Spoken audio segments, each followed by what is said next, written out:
দাঁড়িয়ে আছি ব্রিজের রেলিংয়ের উপর, আর তাকিয়ে আছি কালো ছায়ার ভিতরে জ্বলতে থাকা তারাগুলোর দিকে, আর কথা বলছি আমার বোনের সাথে। আপুরে, আমিও আসছি তোর কাছে। এতদিন আমি সবার অনেক অত্যাচার সহ্য করেছি, কিন্তু আর নয়। আমি সবার অত্যাচার, উপহাস, বাজে কথা শুনতে শুনতে আজ আমি বড্ড ক্লান্ত। তাই তো সবকিছু থেকে নিজেকে মুক্তি দিয়ে আমি আসছি তোর কাছে। আচ্ছা আপু, তুইও কি আমার সাথে খারাপ ব্যবহার করবি? তুইও কি আমায় সবার মতো দোষী মনে করিস? আচ্ছা, আমার মৃত্যুর খবর যদি মা বাবা ভাই শুনে, তখন কি তারা কান্না করবে না খুশি হবে? আমার মৃত্যুর কথা শুনে মা বাবা ভাইয়ার চোখের কোণ ভিজে উঠবে না, মুখে হাসি ফুটে উঠবে? হয়তো কখনো বলবে না আমাদের একা করে কেন চলে গেলি। তবে আমার ভাবি আমার জন্য অনেক কান্না করবে, আমি নিশ্চিত আপু। আপু, আমি আসছি। রাহুল কথাগুলো বলে ঝাঁপ দিল নদীতে আর ডুবে যেতে লাগলো নদীর অতল গভীরে। চলুন আপনাদের বলে আসি রাহুল কেন এমন একটা রাস্তা বেছে নিল। 5 বছর আগে। বাবা, তোমায় কিছু কথা বলার ছিল আমার, কিন্তু বাবা আমার কথার কোনো উত্তর না দিয়ে চলে গেল। আমি কোনো উপায় না পেয়ে মায়ের সামনে গিয়ে বললাম, মা, কিছু কথা বলার ছিল তোমায়। মা, আমার কিছুর টাকার দরকার ছিল, কলেজের ফি আর একটা সোয়েটার কিনতে হবে, খুব ঠান্ডা পড়েছে তো। তোর এসব ঢঙের কথা শোনার মতন আমার টাইম নাই। হাসছে কলেজের টাকা নেওয়ার জন্য, পড়ালেখার বেলায় অষ্টরম্ভা আর টাকা লাগে। মা, সামনে ফাইনাল পরীক্ষা, তাই দিতে হবে। আমার কাছে টাকা নেই, যা তো আমার সামনে থেকে। নিতুকে নিয়ে স্কুলে যেতে হবে। আমি নিতুকে নিয়ে যাই মা। দরকার নেই তোর মতন পরামুখী ছেলে। শর্ত আমার সামনে থেকে। নিতু চলো। ছোট্ট নিতু রাহুলের দিকে তাকিয়ে থেকে মায়ের সাথে হাঁটা দিল। রাহুলের চোখের কোণে জমা হওয়া জল মুছে সামনের দিকে যাচ্ছে। কোনো উপায় না চেয়ে আমি মন খারাপ করে যখন চলে আসছিলাম, তখনই সিঁড়িতে ভাইয়ার সাথে দেখা। ভাইয়া আমার দিকে তাকিয়ে একটা বিরক্তিকর ভাব প্রকাশ করে। আমি বুঝতে পেরে একপাশে দাঁড়িয়ে গেলাম আর বললাম, ভাইয়া। ধুর, আজকের দিনটা আমার পুরো খারাপ হয়ে গেল বুঝি। কি হয়েছে? আমার কলেজের ফি দেওয়া লাগতো আর একটা সোয়েটার কিনতাম, যদি কিছু টাকা দিতে। থাপ্পড় খাওয়ার আগে সর আমার সামনে থেকে। তোকে আমি টাকা দেই আর আমাদের ব্যবসায় লাল বাতি জ্বলো? তোর জন্য আমাদের পরিবারের এত অশান্তি, সকাল সকাল মেজাজটাই খারাপ করে দিল। রাহুল মন খারাপ করে তার রুমের দিকে যাচ্ছিল, তখনই রাহুলের ভাবি রাহুলের হাত টেনে ধরে। রাহুল পেছনে তার ভাবিকে দাঁড়িয়ে থাকতে দেখে বলে। রাহুলের ভাবি রাহুলের গাল টেনে দিয়ে রাহুলের হাতে 3,000 টাকা দিয়ে বলেন। কিছু বলবে ভাবি? না, কিছু দিব তোকে? কি দেব, থাপ্পড়? হুম, থাপ্পড়ও দিব, সাথে কিছু টাকাও।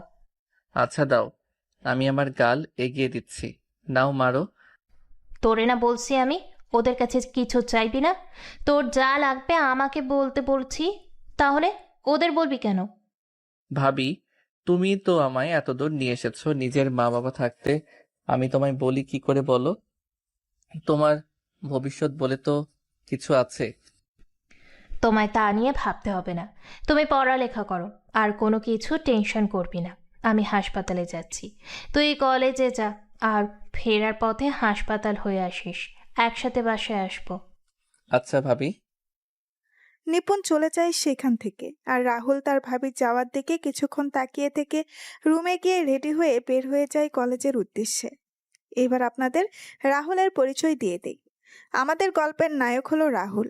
রাহুল এবার ইন্টার 2য় বর্ষে বাণিজ্য বিভাগে পড়ছে। রাহুলের বাবা রহিম চৌধুরী একজন বিজনেসম্যান, আর মা নীলা চৌধুরী গৃহিণী। রাহুলের বড় ভাই আরিফ তার বাবার সাথে বিজনেসের দেখাশোনা করে, আর ভাবি নিপুণ একজন ডাক্তার। রাহুলের ছোট্ট একটা বোন আছে নিতু। নিতু এবার 8ম শ্রেণীতে পড়ে। রাহুলের পরিবারের কেউ রাহুলকে দেখতে পারে না, শুধু ভাবি আর নিতু ছাড়া। রাহুলকে অবহেলা করার একটা কারণ আছে, সেটা গল্পের সাথে থাকলেই জানতে পারবেন। কলেজে প্রবেশ করতেই সবাই আমার দিকে তাকিয়ে আমায় বিভিন্ন কথা বলতো। সবাই আমায় আটকালো, সবাই আমায় আটকড়ো অপয়া বলে ডাকতো। সবার কথা সহ্য করতে করতে এগুলো এখন আমার গায়ে সয়ে গেছে। আমি যখন ক্লাসে প্রবেশ করি তখন ক্লাসের বাকি সবাই বলে ওঠে, এই দেখে অপয়া আট করে এসেছে, ওর দিকে তাকাস না, তাহলে নিজের ক্ষতি হবে। রাহুল কথাগুলো শুনে সবার দিকে একবার তাকিয়ে পেছনে তার জন্য নির্ধারিত একটা বেঞ্চে গিয়ে বসে পড়ে। এই বেঞ্চে রাহুল ছাড়া আর কেউ বসে না। কিছু সময় পর স্যার এসে ক্লাস নেওয়া শুরু করেন। রাহুল ক্লাসগুলো শেষ করে কলেজে প্রয়োজনীয় টাকা জমা দিয়ে নিপুণের হাসপাতালে না ভাবি, উনি ভালো ছিলেন সম্পূর্ণ, কিন্তু আমি রক্ত দিয়ে বের হয়ে দেখতে পাই ওই বাচ্চা ছেলেটার জন্য আমার কষ্ট হচ্ছে। আমার জন্য ছেলেটা তার মাকে হারিয়েছে। আমি একটা ছেলের থেকে তার মাকে কেড়ে নিয়েছি। তুই কান্না করছিস কেন? এতে তোর কি দোষ বল? ওনার আয়ু হয়তো ফুরিয়ে এসেছে, তাই উনি মারা গেছেন। রাহুল, এইগুলো ভুল ধারণা তোর। চল, আর কান্না করতে হবে না। একটা কথা মনে রাখবি, সৃষ্টিকর্তা যাকে এই পৃথিবীতে যত দিনের আয়ু দিয়ে পাঠিয়েছেন, সে ততদিনই এই পৃথিবীতে বেঁচে থাকবে। আর তারপর এই পৃথিবীর মায়া ত্যাগ করে পরপারে যেতে হবে। চল আমার সাথে। কোথায় যাবে? গেলেই দেখতে পাবি। রাহুলকে নিয়ে নিপুণ একটা কাপড়ের শোরুমে নিয়ে গেল। তারপর রাহুলের জন্য কিছু শীতের কাপড় কিনে নিয়ে বাসার দিকে পথ চলা শুরু করলো। রাহুল নিপুণকে এসব করার জন্য মানা করেছিল, কারণ বাসায় যখন সবাই জানতে পারবে নিপুণ এসব রাহুলকে কিনে দিয়েছে, তখন সবাই নিপুণকে কথা শোনাবে। নিপুণ রাহুলের কোনো কথা শোনেনি। কিছু সময় পর রাহুল আর নিপুণ বাসায় চলে আসে। রাহুল আর নিপুণ বাসায় ঢুকে দেখতে পায় রাহুলের মা আর নিতু রাহুলের বাবা বসে আছেন ড্রয়িং রুমে। রাহুলের হাতে ব্যাগ দেখে নিতু দৌড়ে আসে আর ব্যাগগুলো নিয়ে দেখতে লাগলো। নিতু সবকিছু দেখে বলে, ভাইয়া, আমার জন্য কিছু নিয়ে আসোনি? হুম, এনেছি। এই নে চকলেটগুলো। আমার লক্ষ্মী ভাইয়া। তুই টাকা পেলি কোথায়? বোঝো না? কোথায় পাবে? নিশ্চয় নিপুণের থেকে নিয়েছে। মা বাবা, রাহুল আমার কাছ থেকে টাকা চেয়ে নেয়নি, আমি রাহুলকে দিয়েছি। সে তো নিতে চায়নি, কিন্তু আমি জোর করে দিয়েছি। আর রাহুল, এখানে দাঁড়িয়ে আছিস কেন? রুমে যা তোর, আমি খাবার নিয়ে আসছি। মায়ের চেয়ে মাসির দরদ বেশি। হ্যাঁ মা, মা যদি নিজের ছেলেকে সহ্য করতে পারে না, তাহলে মাসির তো দরদ তো বেশি হবে। রাহুল চলে যায় তার রুমে আর নিপুণ চলে যায় তার রুমে। কিছুক্ষণ পর রাহুলের বাবার ফোন বেজে ওঠে। রাহুলের বাবা ফোন রিসিভ করে দাঁড়িয়ে যান আর বলেন, কে, কবে আসছে তোর মেয়ে? ওপাশ থেকে কি বলছে শোনা যাচ্ছে না। রাহুলের বাবা ফোন রেখে রাহুলের মাকে বলেন, জাহিদ কল দিয়েছিল এখন। কি বললেন জাহিদ ভাই? তার মেয়েকে নিয়ে আমাদের এখানে বেড়াতে আসছে কিছুদিনের জন্য। তাহলে তো ভালোই, আসুক না। কালকে এয়ারপোর্ট থেকে নিয়ে আসতে হবে। কালকে রাশিয়ান কোম্পানির লুকোইল এর সাথে আমাদের মিটিং এর প্রজেক্টটা যদি পেয়ে যায়, তাহলে আমরা দেশের 1 নম্বর কোম্পানিতে পরিণত হব। আমি আর আরিফের জন্য কালকের সকালে বের হয়ে যাব, আর ড্রাইভার ও আমাদের সাথে থাকবে। তাহলে দিয়াকে কে নিয়ে আসবে? বাসায় তো একজন আছে, সে না হয় নিয়ে আসবে। কিন্তু যদি কিচ্ছু হবে না। পরের দিন সকালে রাহুল তার রুমে পড়ছিল, তখনই নিপুণ রাহুলের রুমে খাবার নিয়ে আসে। রাহুল খাবার খাচ্ছিল, তখন রাহুলের বাবা আর ভাই রাহুলের রুমে আসে আর বলে যায় এয়ারপোর্ট থেকে দিয়াকে নিয়ে আসতে। রাহুল কোনো কথা না বলে হ্যাঁ বোধক মাথা নাড়ালো। সবাই চলে গেল। রাহুল আবার পড়তে শুরু করে। তখন রাহুলের ফোন বেজে ওঠে। রাহুল ফোন রিসিভ করে হ্যালো বলতেই ওপাশ থেকে বলে, কি রে, কেমন আছিস? কে বলছেন? আরে আমায় ভুলে গেলি মনু? রবিন। কি খবর তোর? এই তো ভালো আছি, তুই কেমন আছিস? বিন্দাস আছি রে। অনেকদিন পরে কথা হলো তোর সাথে। 5 বছর পর কি করছিস এখন তুই? ইন্টার দ্বিতীয় বর্ষে পড়ছি, তুই? আমিও। কোথায় আছিস, সিলেটে কি? তুই কই? বরিশালে আছি। আচ্ছা, ভালো থাকিস, পরে কথা হবে। আচ্ছা। বাহ বাহ, আমার দেবর বাবু দেখছি ফোনে কথা বলছে। আরে ভাবি, কিছু বলবে? কার সাথে কথা বলছিলে ভাইজান? রবিনের সাথে? তোমায় বলা হয়নি রবিনের ব্যাপারে? 5 বছর আগে রবিন তার বাবার ট্রান্সফারের কারণে পরিবারের সাথে বরিশালে চলে যায়। রবিন কল দিয়েছিল, তার সাথে কথা বলছিলাম। ও আচ্ছা, শোন, আজকে এই কাপড়গুলো পরে যাবি। কেন ভাবি? আমি বলছি তাই। ভাবি, আমি যেরকম আছি সেরকমই ভালো। এত ভালো পোশাক আমার জন্য না। যা বলছি সেটাই করবি। আর তাছাড়া তোর হবু বউ আসছে। কে হবু বউ? কেন দিয়া? না ভাবি, আমি যতদিন না বাবা মায়ের কাছে ভালো হয়ে উঠছি ততদিন এসব কথা চিন্তাই করব না। আর দিয়ার কি খেয়ে দে কাজ নিয়ে আমায় বিয়ে করবে? কেন, আমার ভাই কোনো দিক দিয়ে কম কি দেখতে? না ভাবি, নিতুকে আমি যেমন বোনের চোখে দেখি, দিয়াকেও তেমন দেখি। পণ্ডিতি বাদ দিয়ে রেডি হয়ে নেন জনাব। যথা আজ্ঞা ম্যাডাম। আচ্ছা। ভাবি হলে তো এরকমই হওয়া চাই। এখন শুধু আমি আমার ভাইয়া বাবা মায়ের কাছে ভালো হয়ে গেলেই আমার জীবন পরিপূর্ণ। নিপুণ চলে যায়। রাহুল রেডি হয়ে নিচে আসতেই রাহুলের মায়ের সাথে দেখা হয়। তখন রাহুলের মা বলেন, এরকম সেজেগুজে কার যে বুক খালি করতে যাচ্ছে কে জানে। মা, তুমি একটু বেশি কথা বলো। একদিন দেখবে তোমার বেশি কথা বলার জন্য কিছু একটা হবে। মা, চাবিটা। ভাইয়া, এই নে চাবিটা। রাহুল চাবি নিয়ে সেখান থেকে এয়ারপোর্টে চলে যায় আর গাড়ির সাথে হেলান দিয়ে অপেক্ষা করতে লাগে। কিছুক্ষণ পর একটা মেয়ে এসে রাহুলকে জড়িয়ে ধরে। রাহুল তো মেয়েটার জড়িয়ে ধরা দেখে বেশ অবাক হলো। রাহুল কোনো কথা বলছে না, পুতুলের মতো তাকিয়ে আছে। রাহুলকে ছেড়ে দিয়ে মেয়েটা বলে, বাহ, আগে থেকে তো বেশ হ্যান্ডসাম হয়ে গেছো। নতুন লুক, নতুন স্টাইল। কে আপনি? আমায় জড়িয়ে ধরলেন যে? আরে, আমায় চিনতে পারোনি? আমি দিয়া। কি? হ্যাঁ, চিনতে পারোনি? ও আচ্ছা, আপনি গাড়িতে বসুন, ব্যাগগুলো দিয়ে আমি গাড়িতে তুলে দিচ্ছি। রাহুল ব্যাগগুলো ঢিকিতে রেখে এসে সামনের সিটে বসে দেখতে পায় দিয়া ও সামনের সিটে বসেছে। রাহুল কিছু না বলে গাড়ি স্টার্ট দিল। তখন দিয়া বলে, কি করছো এখন তুমি? গাড়ি চালাচ্ছি। আরে বলছি, পড়াশোনা কি করছো? এইচএসসি পরীক্ষার্থী আমি। আমিও তো। পরীক্ষার 1 মাস পরে তাহলে তুমি এখানে? আমি পরীক্ষা দিতেই সিলেটে আসছি। বুঝলাম না কিছুই। আমি সিলেটের এবিএস সরকারি কলেজে ভর্তি হয়েছি, কিন্তু ক্লাস করতাম ঢাকায়। পরীক্ষা দেওয়ার জন্য এখন আমি সিলেটে। ও আচ্ছা, তা তোমার গার্লফ্রেন্ডের কি খবর?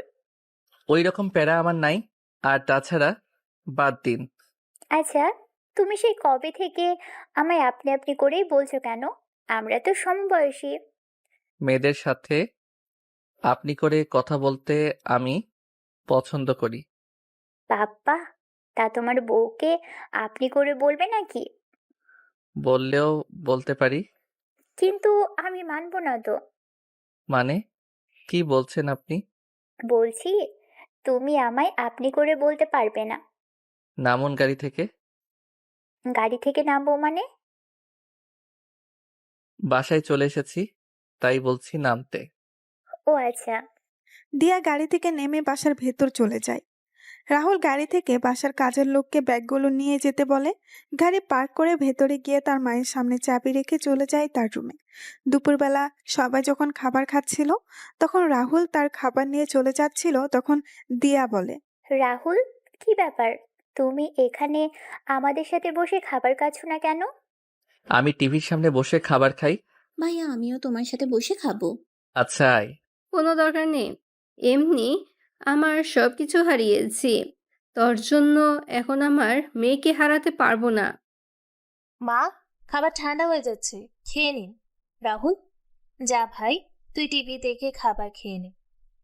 নিতু, তোরে যদি ওর সাথে আবার কথা বলতে দেখি তাহলে কিন্তু খুব খারাপ হয়ে যাবে। আমার ভয় হয় তোকেও না কবে হারিয়ে ফেলি। আন্টি, এমন করে বলছো কেন? নিতু তো রাহুলের বোন। তো রাহুলের সাথে কথা বলবে না তো কার সাথে কথা বলবে?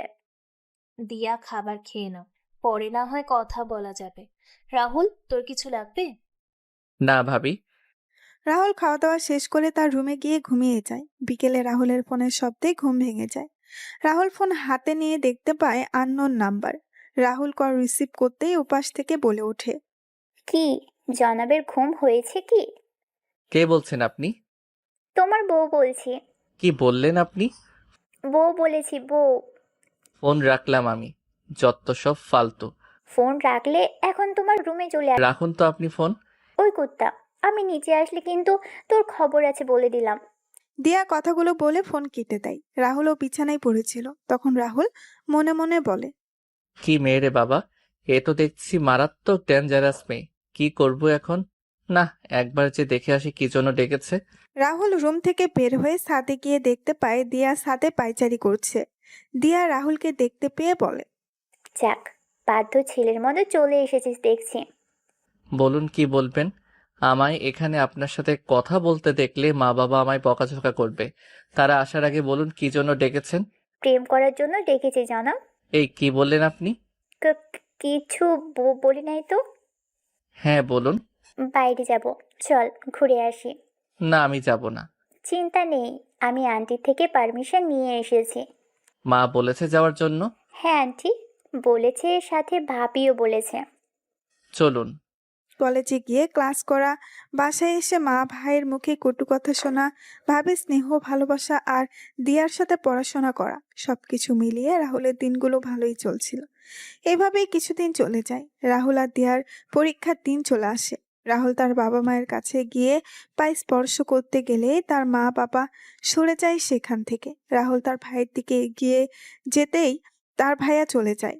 রাহুল উপরের দিকে তাকিয়ে একটা হাসি হেসে ভাবির কাছে গিয়ে ভাবির পায়ে স্পর্শ করতে গেলেই ভাবি রাহুলকে থামিয়ে দিয়ে বলেন, আমি আশীর্বাদ করি ভাই, তোর পরীক্ষা যেন ভালো হয় এবং তুই যে মানুষের মতো মানুষ হতে পারিস। পহরামুখ ছেলে আবার মানুষ হবে? বৌমা, এসব কথা অপয়া ছেলেদের জন্য না, এগুলো যোগ্য মানুষকে বলতে হয়। মা! নিপুণ যখন কিছু বলতে যাবে তখন দিয়া নিচে এসে রাহুলের মা আর বাবার পায়ে স্পর্শ করে বলে, আঙ্কেল আন্টি, আমায় তোমরা আশীর্বাদ করো, আমি যেন ভালো করে পরীক্ষা দিতে পারি। চিন্তা করিস না মা, তোর পরীক্ষা ভালো হবে। তোর পরীক্ষা নিশ্চয়ই ভালো হবে। অপয়া পরামুখদের পরীক্ষা কখনো ভালো হবে না। রাহুল তার মা আর বাবার কথা শুনে চোখের কোণে জল এসে জমা হয়। রাহুল চোখে জল মুছে বাহিরে চলে যায়। কিছুক্ষণ পর দিয়া বাহিরে চলে আসে। তারপর রাহুল একটা সিএনজি নিয়ে চলে যায় কলেজে। এভাবেই শেষ হয়ে যায় এক এক করে সকল পরীক্ষা। রাহুল পরীক্ষার হল থেকে বের হয়ে বসেছিল। তখন দিয়া এসে রাহুলকে বলে, রাহুল, আজকে বিকেলে ছাদে আসিস তো, কেন? দরকার আছে, তাই আসতে বলেছি তোকে। আচ্ছা, বাসায় চলেন এখন। রাহুল আর দিয়া বাসায় চলে আসে। বিকেলবেলা রাহুল ঘুমিয়েছিল। তখনই রাহুলের ফোন বেজে ওঠে। রাহুল ফোনের স্ক্রিনে তাকিয়ে দেখতে পায় দিয়ার নাম্বার। তখন রাহুলের মনে পড়ে দিয়া বলেছিল সাথে যাওয়ার জন্য। রাহুল ফোন রিসিভ করে বলে ওঠে, হ্যালো। ওই হাতারাম, গরু কুত্তার শুয়োর, কি বলছিলাম মনে নেই তোর? এই তো আমি আসছি, 1 মিনিট। রুম থেকে বের হতেই সামনে ভাবিকে দেখতে পেলাম। তখন ভাবি বলে, কুত্তা, হাঁদারাম কোথায় যাচ্ছ? ছাদে নাকি? ওয়েট ওয়েট, তুমি জানলে কি করে? আমি একা না, পাশের ছাদে থাকা সবাই শুনেছে। বেশি বকবক না করে এখন উপরে যাও, তা না হলে আরো কি কি বলবে। যাচ্ছি।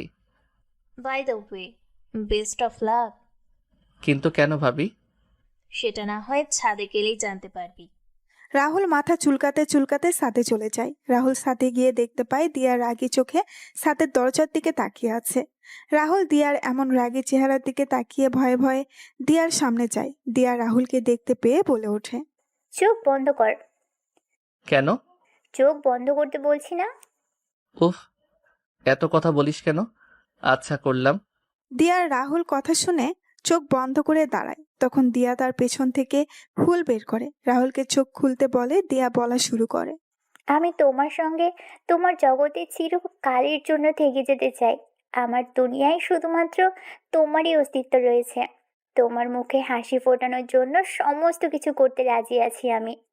এই খোলা আকাশ, এই দিনের আলোয় আলোকিত সকলের সামনে বলতে আমার লজ্জা করছে না যে আমি তোমার ভালোবাসার জন্য উন্মাদ। I love you Rahul.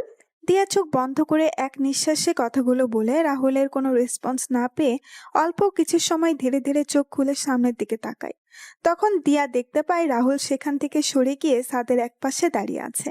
দিয়া সেখান থেকে উঠে রাহুলের পাশে গিয়ে বলে, কি হলো, তুমি ওখান থেকে এখানে চলে এলে যে? কোনো উত্তর দিলে না যে? দেখুন, আপনি ভুল করছেন। আপনি মনে মনে যা চিন্তা করেছেন সেটা কোনোদিনও সম্ভব না। মানে, রাহুল কি বলছো তুমি? হ্যাঁ, আমি ঠিকই বলছি।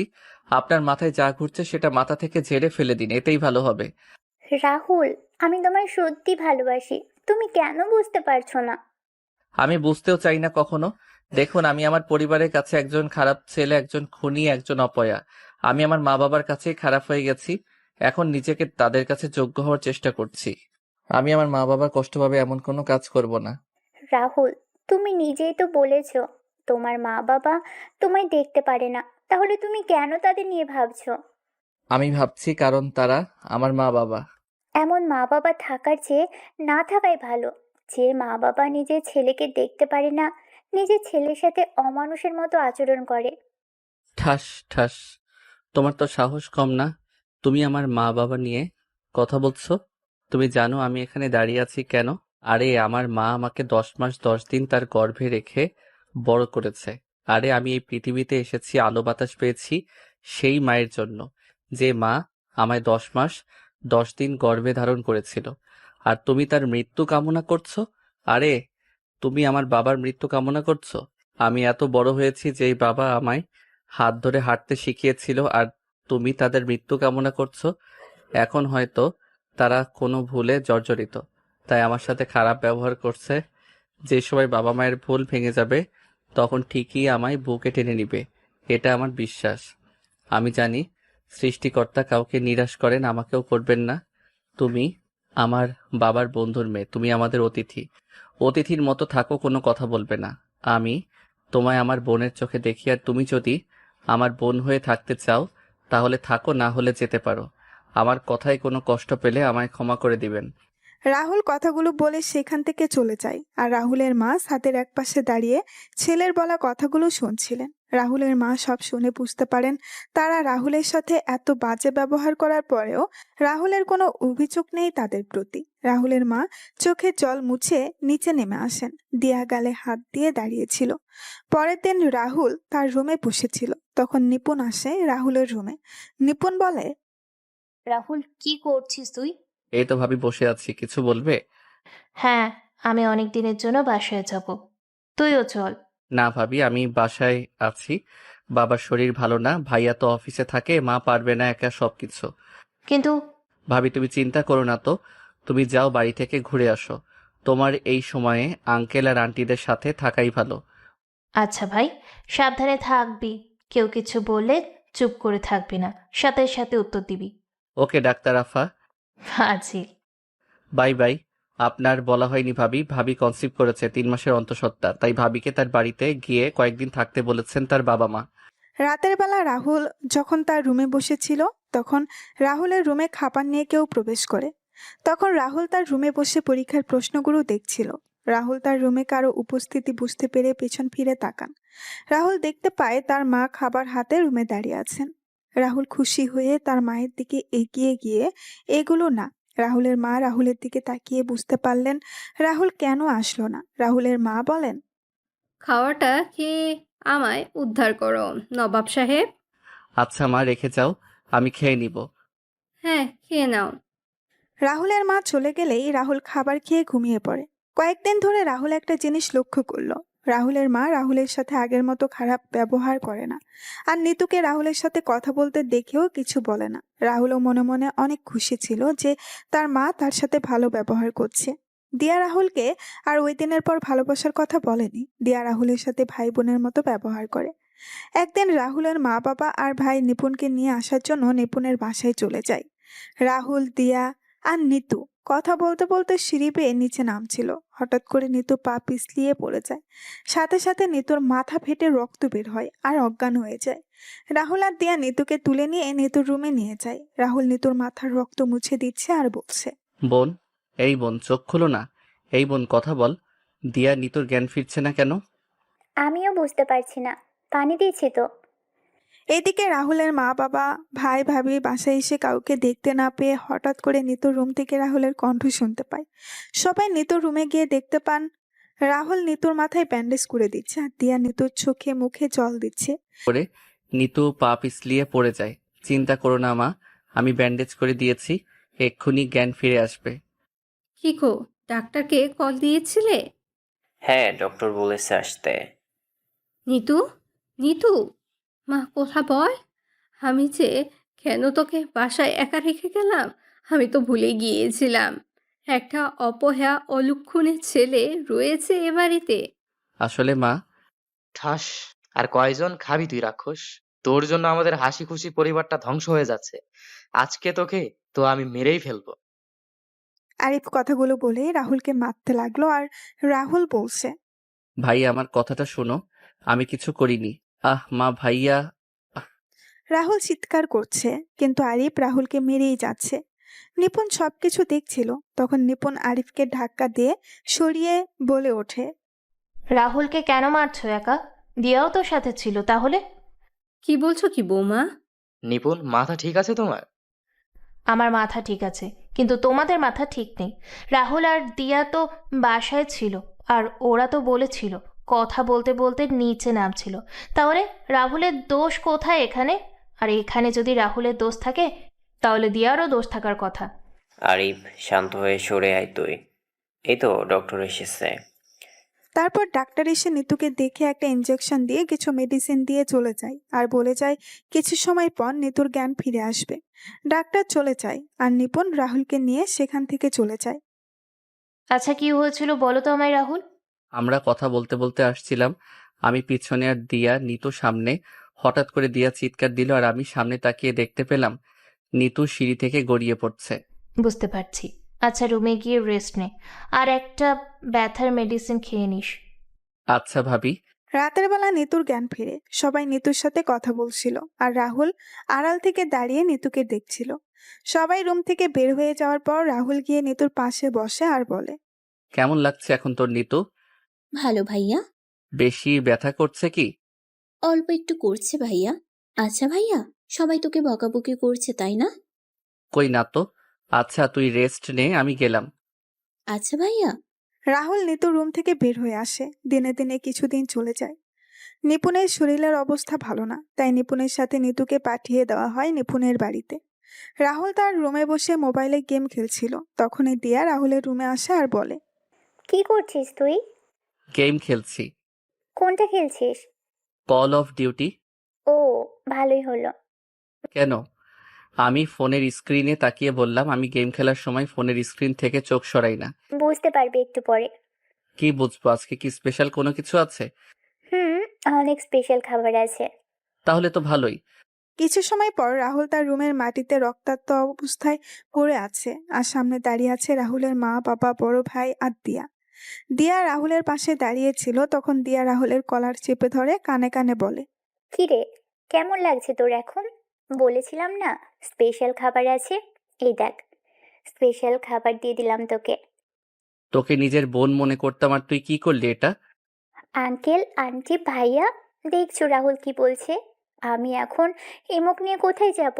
রাহুলের মা গিয়ে দিয়াকে বুকের সাথে জড়িয়ে ধরে শান্ত করতে লাগলেন আর রাহুল বলে, মা বাবা ভাইয়া বিশ্বাস করো, আমি ওর সাথে এমন কিছু করিনি। আমি তো দিয়াকে নিজের বোন মনে করি। তাহলে আমি এমনটা করতে যাব কেন? তোর মতন কুলাঙ্গার ছেলে জন্ম দেওয়া আমার সবচেয়ে বড় ভুল ছিল, যার মাসুল আমি তোর জন্মের পর থেকে পেয়ে আসছি আর পেয়েও যাব।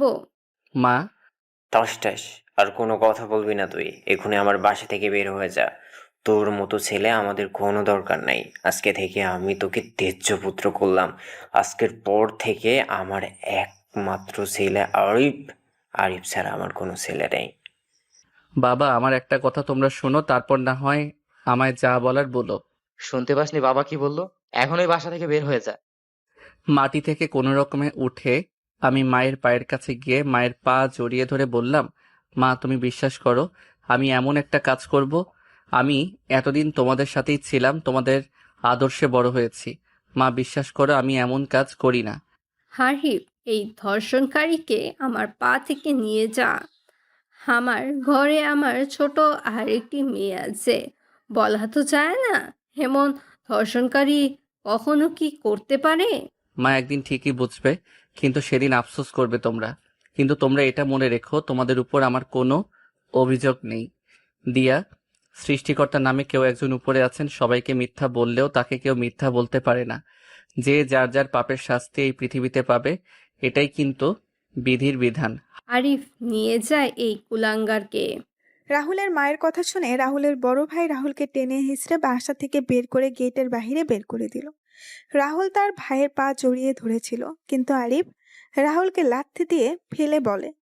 এই বাড়ির ধারের কাছেও যেন তোকে না দেখি। রাহুল মাথা নিচু করে কান্না করছে। রাহুলের হাত পা ফেটে মাথা থেকে রক্ত পড়ছে।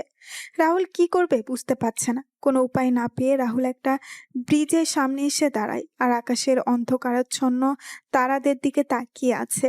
হায়রে জীবন, নিজের মা বাবাও আমায় বিশ্বাস করে না, নিজের বড় ভাইও আমায় দূরে ঠেলে দিল। আমাকে চলে যেতে হবে এই নিষ্ঠুরতম মানুষ ও পৃথিবী ছেড়ে, যেখানে এরকম কিছু থাকবে না। আমায় ছাড়া যদি সবাই ভালো থাকে তাহলে থাকুক না, আমি কেন তাদের অসুবিধার কারণ হব? 7 বছর পর এবার চলুন আমরা ঘুরে আসি রাহুলের বাড়ি থেকে। রাহুলের বাবা মা নিতু ভাই ভাবির সামনে কেউ একজন বসে আছে আর চারপাশে তাকাচ্ছেন। তখন লোকটা বলে, আচ্ছা, বাসার সবার সাথে কথা হইলো, সবাই এখানেই আছো, কিন্তু রাহুল কই?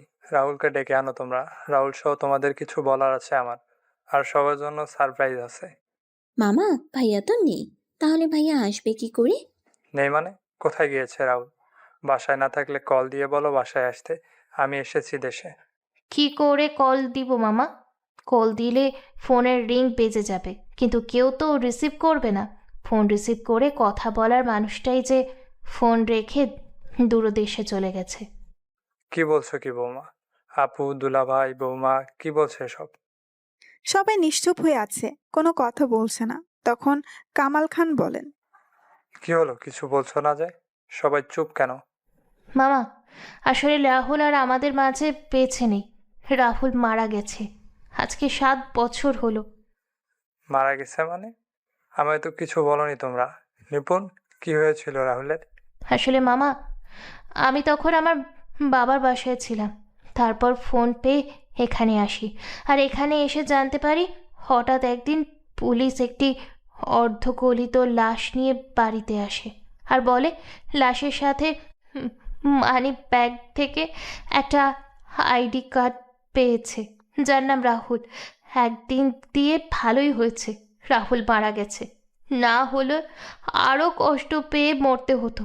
ছেলেটা তার জীবনে যে অবহেলা পেয়েছে, বেঁচে থাকলে হয়তো আরও অবহেলা কষ্ট পেতে হতো। কষ্ট পেয়ে মরতে হলো মানে? মামা, বড় অপুর মৃত্যুর জন্য সবাই রাহুলকে অপমান করত, মারধর করত। আমার শ্বশুর শাশুড়ি তো তার ছেলেকে অপয়া, মুখ পোড়া, আরও কত কিছু বলে অপমান করত। আর আমার স্বামী তো উঠতে বসতে রাহুলকে মারধর করত। আমি এদের না দেখলে বিশ্বাস করতে পারতাম না একজন বাবা মা ভাই কতটা অমানুষ হতে পারে। নিপার মৃত্যু হয়েছে মানে? আপু, দুলাভাই, তোমরা নিপার লাশ পেয়েছো কি কখনো? মেয়ের লাশ পাবো কি করে বল? মেয়ের লাশটা যে নদীর স্রোতের সাথে ভেসে গেছে। ওই দিন যদি ওই মুখ পোড়া ছেলেটার সাথে না যেত, তাহলে হয়তো আমার বড় মেয়েটাকে হারাতে হতো না। আচ্ছা, নিপা, নিপা, ভিতরে আয় তোরা। কামাল খানের মুখে নিপা নাম শুনেই সবাই বেশ অবাক হয়ে যায়। সবাই কামাল খানের দিকে এবং সদর দরজার দিকে তাকাচ্ছে। কিছু সময় পর সবাই দেখতে পায় নিপা চোখের জল মুছতে মুছতে তার মামি ও কয়েকজন ভেতরে প্রবেশ করে। নিপা চোখের জল মুছে তার মামার সামনে এসে দাঁড়ায়। তখন রাহুলের মা বলেন, ভাই, এ তো আমাদের নিপা। হ্যাঁ, আমাদের নিপা। মারে, তুই বেঁচে আছিস? কথাটা বলে রাহুলের মা বাবা যখন নিপার সামনে এসে নিপাকে জড়িয়ে ধরবে, তখন নিপা তাদের হাতের ইশারায় থামিয়ে দিয়ে বলে, কে আপনারা? আমি আপনাদের চিনি না। মামা, চলো এখান থেকে। মা, তুই কি বলছিস এসব? আমরা তোর বাবা মা, আমাদের চিনতে পারছিস না তুই? কোনো খুনিদের সাথে আমার কোনো সম্পর্ক নেই। আমি এখানে এসেছিলাম আমার ভাইয়ের সাথে দেখা করার জন্য, কিন্তু আমার ভাই যখন এখানে নেই, তখন এখানে থেকে আমার কোনো লাভ নেই। আপু, কি বলছিস এসব? এটা তো তোর বাড়ি। এই বাড়ি ছেড়ে কোথায় যাবি তুই? তোদের মতো খুনিদের সাথে আমার কোনো সম্পর্ক নেই। এই বাড়ি আমার না। যে বাড়িতে তোদের মতো খুনিরা বাস করে সেই বাড়ি কখনো আমার হতে পারে না। নিপা, শান্ত হ মা তুই। মামা, এরা তিনজনে মিলে আমার ভাইটাকে মেরে ফেলেছে। আমি কি করে শান্ত হব তুমি বলতে পারো মামা? যে ভাইয়ের কারণে আমি এখনো এই পৃথিবীতে বেঁচে আছি, আজ সেই ভাই এই পৃথিবীতে বেঁচে নেই। আমি সবাইকে বলেছিলাম রাহুলের কথাগুলো শোনার জন্য, কিন্তু রাহুলের কথাগুলো শোনেনি।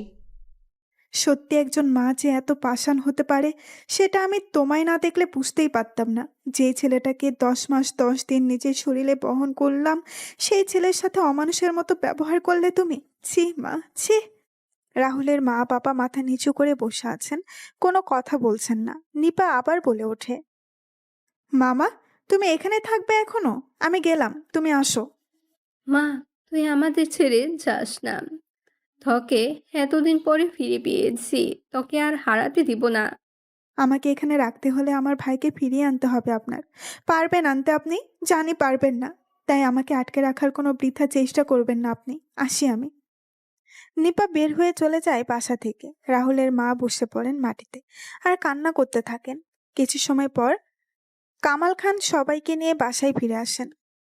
রাতের বেলা নিপা বেলকনিতে রাহুলের ছোট্টবেলার ছবির দিকে তাকিয়ে আছে আর বলছে, আমাকে একা করে চলে গেলি ভাই। রাহুল, তুই না ছোটবেলায় আমায় বলতি। ও, তুই তোর হাতের মুঠোয় আমার একটা আঙুল ধরে আমায় পৃথিবী ঘুরিয়ে দেখাবি? ভাই, তুই আমায় একা রেখে চলে গেলে পৃথিবী ছেড়ে। আমি তোর জন্য কিছুই করতে পারিনি রে, বড় বোন হয়ে। কিন্তু তুই ছোট ভাই হয়ে আমার জন্য অনেক কিছু করেছিস। ভাই, আয় না তুই ফিরে। আমি যে তোকে খুব মিস করছি রে ভাই। এইদিকে রিমি তার বান্ধবী জয়ীকে বলছে, কি ব্যাপার, কয়েকদিন যাবত ওই ছেলেটাকে কলেজে দেখতে পাচ্ছি না কেন? কার কথা বলছিস? আরে ওই যে একটা ছেলে খাবার ডেলিভারি দিয়ে যায় আমাদের বাসায় এসে। হঠাৎ করে ছেলেটার খোঁজ নিচ্ছিস কেন? প্রয়োজন তো আছেই। এদিকে রবিন ঘুম থেকে উঠে বলছে, রাজ, এই রাজ, আর কত ঘুমাবি? ওঠে এবার। হ্যাঁ বল। ওঠে তাড়াতাড়ি, 9টা 30 বাজে। আজকে স্যার বলেছিল 10টার আগে অফিসে গিয়ে তার সাথে কাজে যাওয়ার আগে দেখা করার জন্য। হ্যাঁ উঠছি। ওই শাল্লা পইরারে যদি পাইতাম তাহলে। হয়েছে, আর কথা কইতে হইব না মনু। আচ্ছা মনু, মই এখন আইতেছি। রাজ ফ্রেশ হয়ে এসে দুজনে নাস্তা করে বের হয়ে যায় অফিসের উদ্দেশ্যে। রাজ আর রনির অফিসে এসে স্যারের সাথে দেখা করে এসে দুজনেই বসে থাকে ওয়ার্ডার আসার জন্য। তখন রবিন বলে, কয়েকদিন ধরে আমাদের কলেজে যাওয়া হচ্ছে না, আর কয়েকদিন পরেই কলেজের 2য় বর্ষের ফাইনাল পরীক্ষা। কি করব কিছু বুঝতে পারছি না। চিন্তা করিস না, কালকে যাব। যত তাড়াতাড়ি সম্ভব নোট সংগ্রহ করে পড়া শুরু করে দিতে হবে রে। হ্যাঁ রে বল্টু। ডং করবি না শালা। আচ্ছা, আমার ভুল হয়েছে। আচ্ছা, তোকে দেখছি ওই সবুজ বাগানের রাস্তা ধরে 3তলা বাসায় ডেলিভারি দিতে দেখা যায়। কাহিনী কি বলতো? বন্ধু, কি আর কমু ক। বল, কি হয়েছে? ভাই আর বলিস না, এক বদমেজাজি মেয়ে খাবার অর্ডার করে আর অফিসে ফোন দিয়ে বলে আমাকে খাবার ডেলিভারি করার জন্য। কেন? ভাই সে অনেক কথা রে। আজকে শুক্রবার, তেমন কাজ নেই, বল কি কাহিনী। মনে পড়ে তোর, 1 মাস আগে আমরা একটা রাস্তা দিয়ে আসছিলাম, তখন কয়েকটা মেয়ে বসেছিল আর আমাদের নিয়ে হাসাহাসি করে কথা বলছিল। তখন তুই আমি রেগে মেয়েদেরকে বিভিন্ন কথা বলি, তখন একটা মেয়ের সাথে ঝগড়া করি। হ্যাঁ মনে আছে তো। আচ্ছা, একটু ক্লিয়ার করে বলতো মামা আমায় সবকিছু। রাজ বলে, শোন তাহলে। 1 মাস আগে। এই বদমেজাজি কথাটা কে বলেছে? কেন? বলতে বলেছি তোদের। রবিন চল তো, এখানে থেকে কোনো লাভ নেই। ওই আমার কথার উত্তর না দিয়ে এখান থেকে তোরা যেতে পারবি না। শুধু শুধু ঝামেলা করেছেন কেন বলুন তো? ঝামেলা কি আমি করছি? রবিন চল তো, এই বেয়াদব বদমেজাজি মেয়ের সাথে কথা বলে লাভ নাই। এই ধুর, যা। রাজ আর রনির সেখান থেকে চলে আসে। পরের দিন সকালে রাজ কলেজ থেকে ফিরে কাজে লেগে যায়। তখন একটা খাবারের অর্ডার আসে। রাজ খাবারের অর্ডার নিয়ে চলে যায় ডেলিভারি দিতে। রাজ একটা বাসার সামনে এসে বেল দিল। কিছু সময় পর কেউ একজন দরজা খুলে দিল। রাজ তার ব্যাগ থেকে খাবার বের করতে করতে বলল, স্যার এই নিন আপনার অর্ডার করা খাবার। চোখের কি মাথা খেয়েছেন? বদমেজাজি, সরি কিন্তু এখানে তো আরমান শিকদারের নাম লেখা। উনি আমার বাবা। আচ্ছা, খাবারগুলো দে। এই নেন। কিছু সময় পর রাজ টাকা নিয়ে সেখান থেকে চলে আসে। পরের দিন সকালে রাজকে তার অফিস থেকে কল দিয়ে বলে তাকে একটা অর্ডার দেওয়া হয়েছে এবং মোবাইল নাম্বার ও ঠিকানা বলে দেওয়া হয়। রাজ খাবার পিক করে অফিস থেকে দেওয়া ঠিকানায় চলে যায়। রাজ সেখানে গিয়ে দেখতে পায় একটা নির্জন রাস্তা, কেউ নেই। রাজ তখন ফোন বের করে ওই মোবাইল নাম্বারে কল দিল। হ্যালো। কে বলছেন? হ্যালো ম্যাম, আপনার একটা খাবারের অর্ডার ছিল। আমি খাবার নিয়ে আপনার দেওয়া ঠিকানায় চলে এসেছি। ও, আমি তো ওই জায়গা থেকে চলে এসেছি। আচ্ছা, আপনি এক কাজ করুন, আমি হাতিমবাগ পয়েন্টে আছি, আপনি এখানে চলে আসুন। আচ্ছা। কিছু সময় পর রাজ হাতিমবাগ পয়েন্টে গিয়ে ওই নাম্বারে কল দিল। কল দেওয়ার কিছু সময় পর একজন মেয়ে আসে খাবার নেওয়ার জন্য। রাজ মেয়েটার হাতে খাবার নিয়ে বলে, ম্যাম এই নিন আপনার খাবার। ম্যাম বিলটা। এ কি, আমি কি ঠান্ডা খাবার খাবো নাকি? ম্যাম আমি গরম গরম খাবার নিয়ে বের হয়েছিলাম, কিন্তু সবুজবাগ থেকে এখানে আসতে আসতে খাবার ঠান্ডা হয়ে গেছে। আপনার বিল হয়েছে 560 টাকা। 560 টাকা মানে? আমার ফোন বের করে ম্যামকে দেখিয়ে বললাম, এই দেখুন ম্যাম, খাবারের দাম 480 টাকা আর ডেলিভারি চার্জ 80 টাকা। একে তো ঠান্ডা খাবার দিচ্ছিস, তার উপর বলছিস 560 টাকা। আমি 500 টাকা দিচ্ছি, এগুলো নিয়ে যা। ম্যাম আমি তো আপনার থেকে বেশি টাকা নিচ্ছি না, আমার ফোনের অ্যাপে যা এসেছে আমি সেটাই নিচ্ছি আপনার থেকে। কোনো কথা বলবি না, তাহলে আমি তোর অফিসে এখনই কল দিব আর তোর প্রোফাইল রেটিংও কমে দিব। এই নে 500 টাকা। জয়ী কথাটা বলে চলে যায়। কিন্তু রাজ জয়ীকে অনেকবার ডেকেছিল, কিন্তু জয়ী দাঁড়ায়নি। জয়ী গাড়ি করে চলে যায়। রাজ কোনো উপায় না পেয়ে ওই জায়গা থেকে কাজ শেষ করে বাসায় চলে আসে। এভাবে 20 দিন রিমি আর জয়ী রাহুলকে খাবার নিয়ে ঘুরিয়েছিল। রাহুল একবার চিন্তা করছিল, কিন্তু বাস্তবতার কথা চিন্তা করে আর চাকরি ছাড়তে পারেনি। বর্তমান ওই থেকে চলেছে বন্ধু আমার ওই বাড়িতে যাওয়া আসা। বন্ধু, তোকে একটা কথা বলা হয়নি রে। কি কথা? ওই মেয়ে কিন্তু আমাদের সাথে পড়ে, আমার কলেজে এবং একই ডিপার্টমেন্টে। কি? হ্যাঁ রে, আমি সেদিন কিছু কাজে কলেজে গিয়েছিলাম, তখন দেখেছি। তাহলে আমি শেষ বন্ধু। ওই মেয়ের বাবা হলো আমাদের এখানকার কাউন্সিলর। আর কোনো কি কিছু বাকি আছে? না, আজকের জন্য সংবাদ এতটুকুই। আচ্ছা, পরে কথা হবে। অর্ডার চলে এসেছে। বাই। রাজ চলে যায় রাজের কাজে, আর রবিন চলে যায় রবিনের কাজে। পরের দিন সকালে রাজ আর রবিন কলেজে চলে যায়। রাজ রবিন তার বন্ধুদের সাথে কথা বলছিল, তখন রিমি সামনে এসে বলে, ওই পান্ডা আমাদের জন্য খাবার নিয়ে আয়। কেউ কোনো কথা বলল না। তখন রিমি আবার বলে ওঠে, কিরে, কি বললাম শুনতে পাসনি? কাকে বলছেন আপনি? তোর পাশের পান্ডাকে। ওর নাম পান্ডা না, ওর নাম হলো রাজ। তো যাই হোক, কিরে শুনতে পাসনি কি বললাম? ওই তোরা চল রবিন, তুইও চল, ক্লাসের সময় হয়ে গেছে। রাজ উঠে কয়েকবার সামনে এগোতেই রিমি রাজের কলার চেপে ধরে বলে, তুই আমার কথা অমান্য করার সাহস পেলি কোথা থেকে? তুই জানিস আমি কার মেয়ে? মানুষের কাজেই তার পরিচয়, তাই আমি কারো পরিচয় সম্পর্কে জানতে ইচ্ছুক নই। আসি। ওই চল তোরা। বাব্বা, ছেলেটার কথার কি ঝুরি! এক কথায় কতদিনের করা সকল কিছুর উত্তর দিয়ে গেল। দাঁড়া, ক্লাস শুরু করে বের হোক, তারপর বোঝাবো ওকে। রাজ আর রবিন সকল ক্লাস শেষ করে বের হয়ে যখন মাঠ দিয়ে হাঁটছিল, তখন রিমি রাজের সামনে এসে দাঁড়ায়। রাজ রিমিকে দেখে পাশ কাটিয়ে চলে যায়। তখন রিমি ইচ্ছে করে রাজের গায়ের সাথে ধাক্কা খায় আর মা গো বলে মাটিতে পড়ে যায়। তখন রাজ কিছুটা রেগে বলে, আচ্ছা, আপনি আমায় অযথা হয়রানি করছেন কেন বলুন তো? ছোট লোকের বাচ্চা, তোর তো সাহস কম না, তুই আমাকে রাগ দেখাচ্ছিস? রাজ থাপ্পড়টা খেয়ে মাথা নিচু করে নিল। তখন রিমি আবার বলে উঠল, তুই আমার সম্পর্কে না জেনে আমার সাথে বেয়াদবি করেছিস। ওই দিন আমাকে বাজে কথা বলেছিস। জানিস আমি চাইলে তোকে এই কলেজ এবং শহর ছাড়া করতে পারি। মেয়েটার মুখে কলেজ ও শহর ছাড়ার কথা শুনে কিছুটা ভয় হলো। তখন বললাম, ম্যাম, ওই দিনের কাজের জন্য আমি আমার ভুল স্বীকার করছি, তবুও আমায় এই কলেজ ছাড়া করবেন না।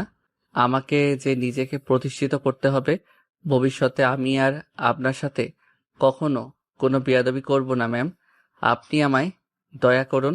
যা, ক্ষমা করে দিলাম এবারের মতো তোকে। রাজ আর রবিন কলেজ থেকে বের হয়ে আসে। রাজ আর রুবিন বাসায় এসে খাওয়া দাওয়া শেষ করে কাজের উদ্দেশ্যে বের হয়। রাস্তার ফোনে আসা অর্ডারগুলো রিসিভ করে খাবার ডেলিভারি দেওয়া শুরু করলো। রাত তখন ঘড়ির কাঁটায় 10টা। তখন রাজের ডিউটি শেষ।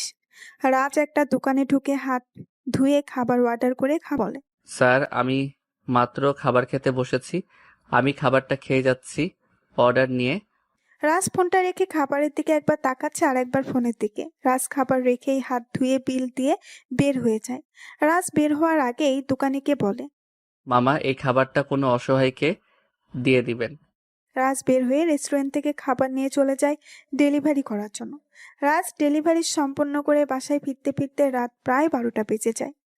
রাজ বাসায় প্রবেশ করতেই রবিন বলে, কি রে, এত দেরি হলো যে? আরে বলিস না, হঠাৎ করে অফিস থেকে কল দিয়ে বলে খাবার নিয়ে যাওয়ার জন্য। খাওয়া দাওয়া করিস? হ্যাঁ করেছি, তুই করেছিস?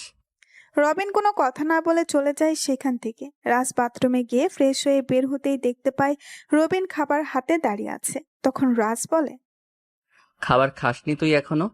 কথা না বলে খেয়ে নে, আমি তোকে ভালো করে চিনি, সো আমার সাথে মিথ্যা বলে লাভ নেই। আচ্ছা বাদ দে, আমি খাইয়ে দিচ্ছি। রবিন কথাটা বলে রাজকে বিছানায় বসিয়ে খাবার খাইয়ে দিতে লাগলো। রাজ খাবার খাচ্ছে আর কান্না করছে। তখন রবিন বলে, কান্না করছিস কেন? তুই না থাকলে আমার কি হতো বল? সত্যি আমি তোকে বন্ধু হিসেবে পেয়েছি। ফার্ম দিস না তুই আমায়, শালা তোকে খাইয়ে দিচ্ছি। এখন আর কিছুদিন পরে তুই যখন বিয়ে করবি তখন তোর স্ত্রীর হাতে রান্না খাওয়াতে হবে কিন্তু। চিন্তা করিস না, তোর বউ তো আমার বউ আর আমার বউ তোর ভাবি। শালা আগের মতো শেয়ানা রয়ে গেলি তুই। দুই বন্ধু আর কিছু সময় কথা বলে ঘুমিয়ে পড়ে। পরের দিন সকালে রবিন কিছু কাজে তার পরিবারের সাথে দেখা করার জন্য তার বাড়িতে চলে যায়। আর রাজ দাঁড়িয়ে আছে গাড়ির জন্য। রাজ একবার রাস্তার দিকে আর একবার আকাশের দিকে তাকিয়ে বলছে, ধুর, ছাতাটা নিয়ে আসলাম। এই বৃষ্টি মৌসুমে কখন যে বৃষ্টি কোন দিক হতে এসে আক্রমণ করবে বলা যায় না। ইস, এখন যদি শীতকাল হতো তাহলে কতই না ভালো হতো। এই ওয়াক! ওই, এটা কি করলি তুই? প্রতিশোধ নিয়েছি। কিসের? দেখতে পাচ্ছেন না কিসের প্রতিশোধ নিয়েছি? বুঝতে পারছেন না কিছু? বলছি শুনুন তাহলে। রাজ যখন রাস্তার পাশে দাঁড়িয়েছিল গাড়ির জন্য, তখন রিমি ওই রাস্তা দিয়ে যাচ্ছিল। রিমি রাজকে দাঁড়িয়ে থাকতে দেখে ইচ্ছে করে রাস্তার পাশে জমে থাকা পানিতে চাকা নামিয়ে রাজের শরীরে কাদা ছিটিয়ে দিল। রাজও পাশে পড়ে থাকা ইটের টুকরো তুলে রিমির গাড়িতে ছুঁড়ে মারে আর গাড়ির পেছনের গ্লাস ভেঙে যায়। রাজ বলছে, বেশি কথা বললে কিন্তু এই কাদামাখা শরীরে জড়িয়ে ধরবো। এই ইয়াক, দূরে যা। দুইজনে যখন ঝগড়া চলছিল তখন রাজ আর রিমি কয়েকজন লোকের চিৎকার শুনতে পায়। রাজ ও রিমি লোকদের দিকে তাকিয়ে কিছু বুঝতে পারে না। তখন রাজ আর রিমি রাস্তার দিকে তাকায়। তখন রাজ রিমিকে রাস্তা দিয়ে সরিয়ে দৌড় দিল। রিমি নিজেকে সামলে নিয়ে রাজের দিকে ফিরে কিছু বলতে যাবে, তখন রিমি দেখতে পায় রাজ রাস্তার মাঝ দিয়ে দৌড়াচ্ছে আর উল্টো দিক থেকে গাড়ি আসছে। গাড়ি যখন রাজের খুব কাছাকাছি তখন রিমি কানে হাত দিয়ে চোখ বন্ধ করে নেয়। কিছু সময় পর রিমি চোখ খুলে সামনে তাকিয়ে দেখতে পায় রাস্তায় অনেক লোক জড়ো হয়ে আছে। রিমিও সেখানে গিয়ে দেখতে পায়। সেখানে গিয়ে ভিড় ঠেলে ভেতরে যেতেই দেখতে পেলাম রাজ একটা বাচ্চা ছেলের সাথে কথা বলছে। কিছুক্ষণ সময় পর বাচ্চার মা এসে রাজকে ধন্যবাদ দিয়ে বাচ্চাটাকে নিয়ে যায়। রাজ আমাকে দেখতে পেয়ে আমার সামনে এসে বলে, সরি, আপনাকে তখন আমার কাদা মাখতো হাত দিয়ে ধাক্কা দেওয়ার জন্য। আসলে বাচ্চাটা তখন রাস্তা চলে এসেছিল, যার জন্য আচ্ছা ঠিক আছে, আমি তেমন কিছু মনে করিনি। রিমি দেখতে পায় রাজের হাত এবং মাথা ফেটে গেছে। তখন রিমি বলে, তোমার তো রক্ত পড়ছে, তুমি হাসপাতালে চলো। আরে তেমন কিছু হয়নি, এইগুলো তো সামান্য। আগে কত, বাদ দিন, আসি আমি, আর আপনিও ফ্রেশ হয়ে নেবেন। আরে আজব মানুষ তো, বলছি না রক্ত পড়ছে, তাহলে এত কথা কেন বলছো? চলো তো আমার সাথে, চলো। আরে কোনো কথা নয়। কিন্তু আমার শরীরে তো ময়লা, আপনার গাড়ি তাহলে ময়লা হয়ে যাবে তো। আমার কাছে একজন মানুষের জীবনের মূল্য অনেক বেশি, গাড়ির মূল্য না। ওঠো গাড়িতে। রাজ আর কোনো কথা বলল না। রিমি রাজকে গাড়িতে বসিয়ে চালানো শুরু করলো। হাসপাতালে এসে রাজের হাত এবং মাথায় ব্যান্ডেজ করিয়ে রাজকে নিয়ে বের হয়। তখন রাজ বলে, আপনার তো আমার জন্য অনেক টাকা খরচ হয়ে গেল। আমি আপনাকে মানা করলাম, আপনি শুধু শুধু এত কি। তো কি হয়েছে? আমি আপনার গাড়ির গ্লাস ভেঙে ফেললাম, তারপর আপনি আমায় চিকিৎসা করালেন। ভুল তো তোমার একার ছিল না, ভুল আমারও ছিল। চলো তোমায় বাসায় নামিয়ে দেই। না, লাগবে না, আমি যেতে পারবো একা একা। আচ্ছা, তোমার ঘাড়ের সব কয়টা রক কি বাঁকা? সবসময় তো না না করো কেন?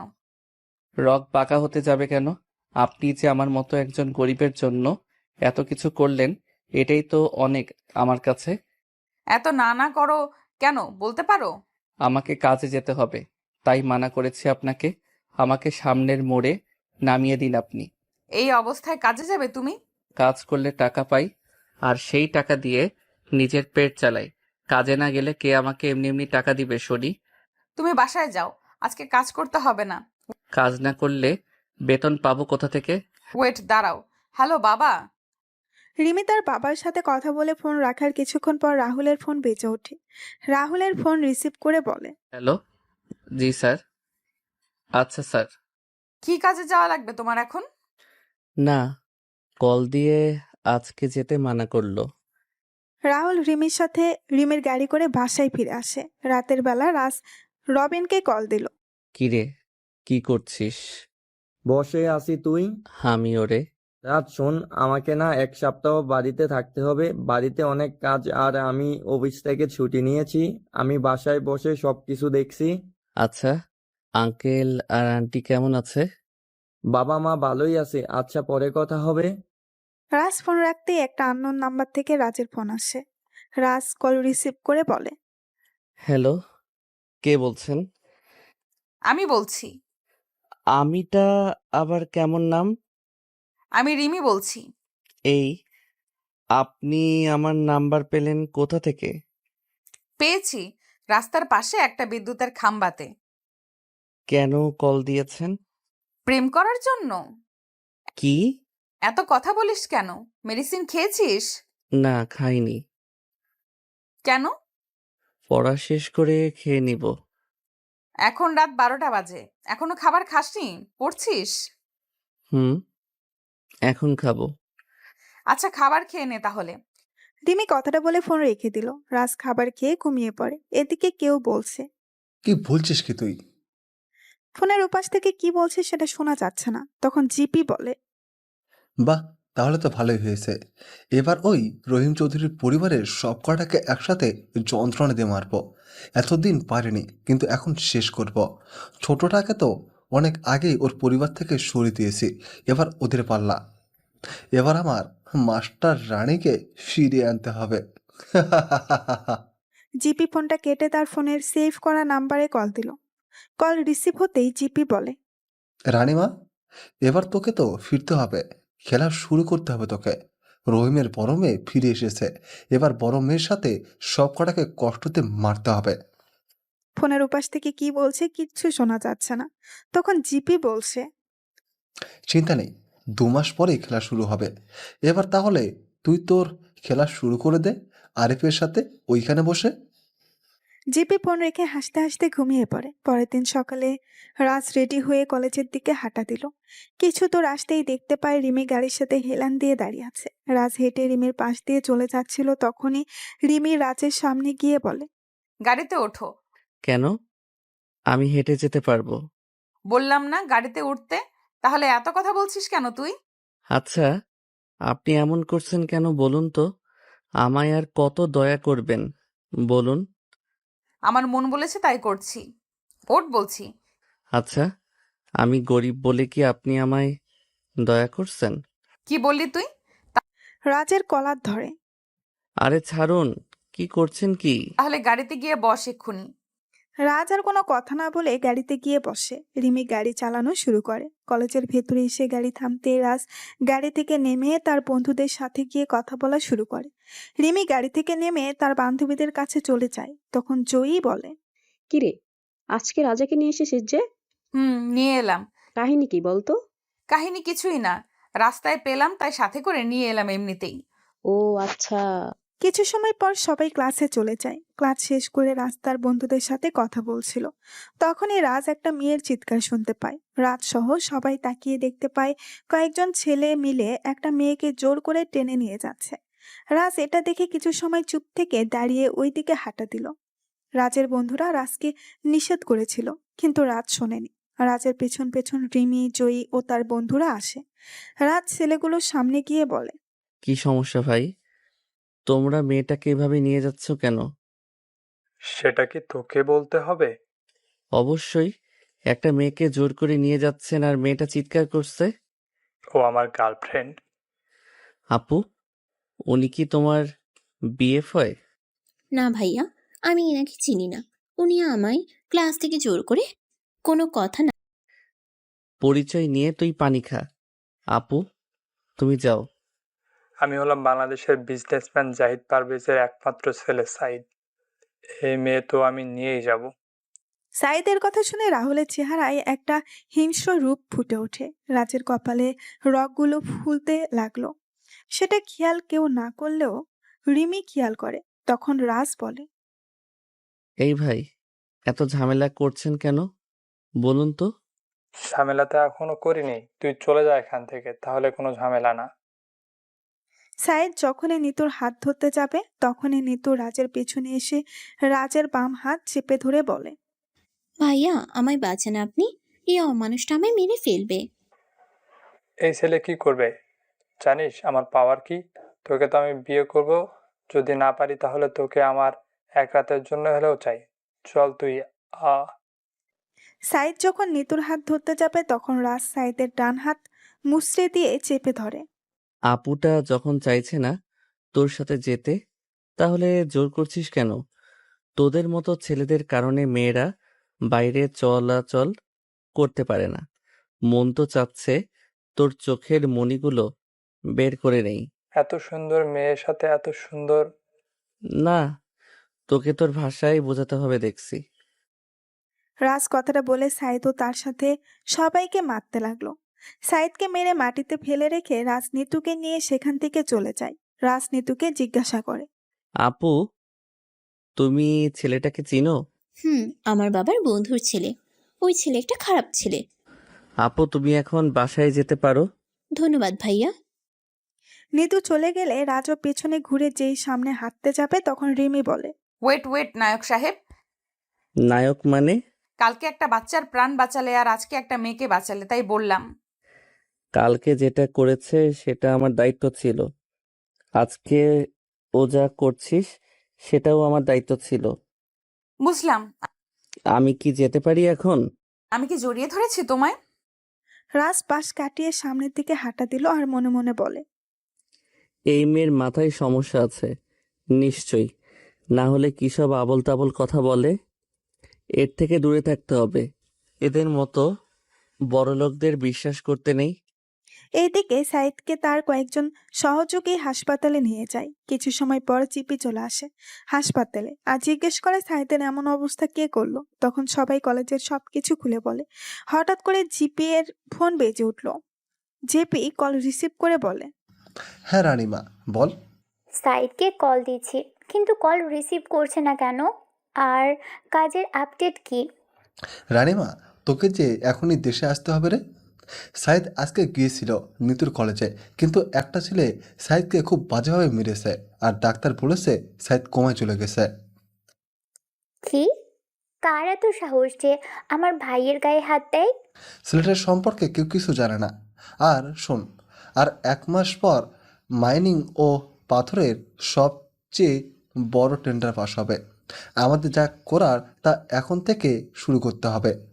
এখন থেকে চৌধুরী কোম্পানির ধ্বংস শুরু করতে হবে এবং ওদের থেকে সবচেয়ে বড় অ্যামাউন্ট আমাদের কাউন্ট করতে হবে। আমি আসছি বাবা, কালকে সকালেই আসছি। 20 বছর ধরে এই টেন্ডারটার জন্য এত কিছু করা, এটা আমাদের পেতেই হবে।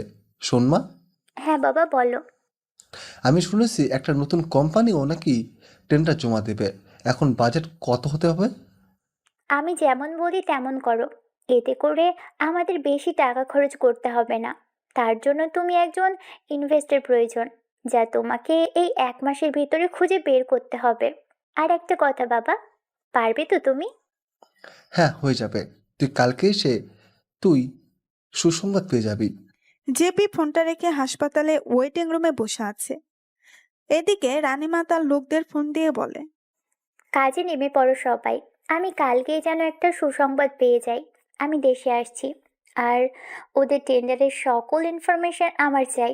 ওরা কত টাকা কাউন্ট করবে সেটা আমাকে জানাতে হবে।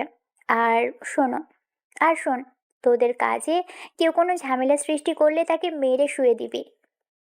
এইদিকে আরিফ বাসায় এসে ফ্রেশ হয়ে নিচে গিয়ে তার বাবার সাথে খাবার টেবিলে বসে তার বাবাকে বলে, বাবা, আর 1 মাস পর টেন্ডার পাস হবে, কিন্তু আমাদের টেন্ডার জমা হয়নি এখনো। কত টাকার বাজেট হবে? 6,500 কোটি টাকা। তবে খুব সাবধানে জমা করবে। জাহিদ কিন্তু আমার প্রতিদ্বন্দ্বী। জাহিদ যেন কিছুতেই জানতে না পারে এই মিটিংয়ের পাথরের ক্যারিং থেকে আমাদের 90% টাকা আসে। ব্যবসায়ী জগতে আমাদের শত্রুর কোনো অভাব নেই। আচ্ছা বাবা। বাবা, আর 1 মাস পর রাহুলের জন্মদিন, তাই ভাবছিলাম।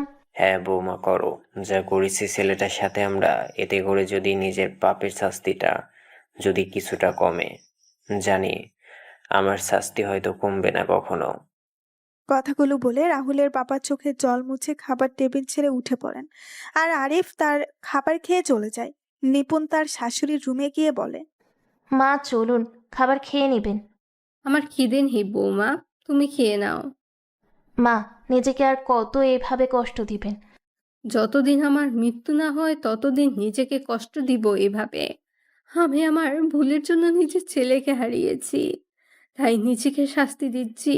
এতদিন হয়ে গেল, আমার মেয়েটাও আমার সাথে কথা বলে না। আমি দেখা করতে গেলে আমার সাথে দেখা করে না। সবই আমার পাপের শাস্তি। মা চলুন, খেয়ে নেবেন অল্প করে। না বৌমা, আমার খিদে নেই। নিপুণ রুম থেকে বের হয়ে সোফায় বসে কল দিল নিপার নাম্বারে। কিছু সময় পর নিপা কল রিসিভ করে বলে, হ্যাঁ নিপুণ বলো। আপু কেমন আছেন? আছি ভালোই, তুমি কেমন আছো? আছি ভালো আপু। সৌরভ কেমন আছে? ভালো আছে আপু। আপু, একটা কথা বলার ছিল। হ্যাঁ বলো। আপু, আপনি যদি বাড়িতে আসতেন একবার। মা বাবা খাবার খাওয়া ছেড়ে দিয়েছে। বলতে গেলে মা বাবার শরীরের অবস্থাও ভালো না। আরিফ এখনই সব কিছুর দেখাশোনা করছে। নিপুণ সবকিছু জানার পরেও তুমি কি করে বলতে পারছো আমায়? আপু, কি করব বলুন? মা বাবার কষ্ট সহ্য হচ্ছে না। রাহুলকে যে আমি নিজের ছোট ভাই মনে করতাম, কিন্তু আপু, আর 1 মাস পর রাহুলের জন্মদিন। আপনি আসবেন তো? দেখি, ভালো থেকো। নিপুণ কল রেখে অল্প কিছু খাবার খেয়ে ঘুমিয়ে পড়ে। পরের দিন সকালে রাজ ঘুম থেকে উঠে নাস্তা করে পড়তে বসে। পড়া শেষ করে রেডি হয়ে কলেজের উদ্দেশ্যে বের হয় বাসা থেকে। রাজ বাসা থেকে কিছু দূর আসার পর হুট করে একটা গাড়ি এসে রাজকে ধাক্কা দিল, আর রাজ গাছের গুড়ির সাথে বাড়ি খেয়ে ছিটকে গিয়ে রাস্তার পাশে পড়ে। গাড়ি থেকে কয়েকজন লোক নেমে এসে রাজের পাশে দাঁড়ায়। লোকগুলো রাজের রক্তাক্ত ছবি তুলে নিয়ে কিছুক্ষণ পর লোকগুলো চলে যায়। রাজকে রিমি কল দিয়ে যাচ্ছেন, কিন্তু ফোন রিসিভ হচ্ছে না। একদিন পর রাজের জ্ঞান ফিরছে। রাজ পাশে তাকিয়ে দেখতে পায় রাজের পাশে রবিন আর রিমি বসে আছে। তখন রাজ বলে, কিরে রবিন, তুই এখানে কেন? তোর জ্ঞান ফিরেছে, দাঁড়া আমি ডাক্তার নিয়ে আসছি। এখন কেমন লাগছে তোমার? ভালো। যাক বাবা। এই যে ম্যাম, আপনি এখানে কি করে? চোখ মুখ ফ্যাকাশে হয়ে আছে কেন? কি হলো, কথা বলছেন না কেন? আমি এখানে থাকলে কি সমস্যা হবে? এত তেরা তেরা কথা বলেন কেন? আ আসুন ডাক্তার আসুন। ডাক্তার এসে রাহুলকে দেখে পরীক্ষা করে চলে যায়। তখন রবিন বলে, এখন বলতো কি করে হলো এমনটা?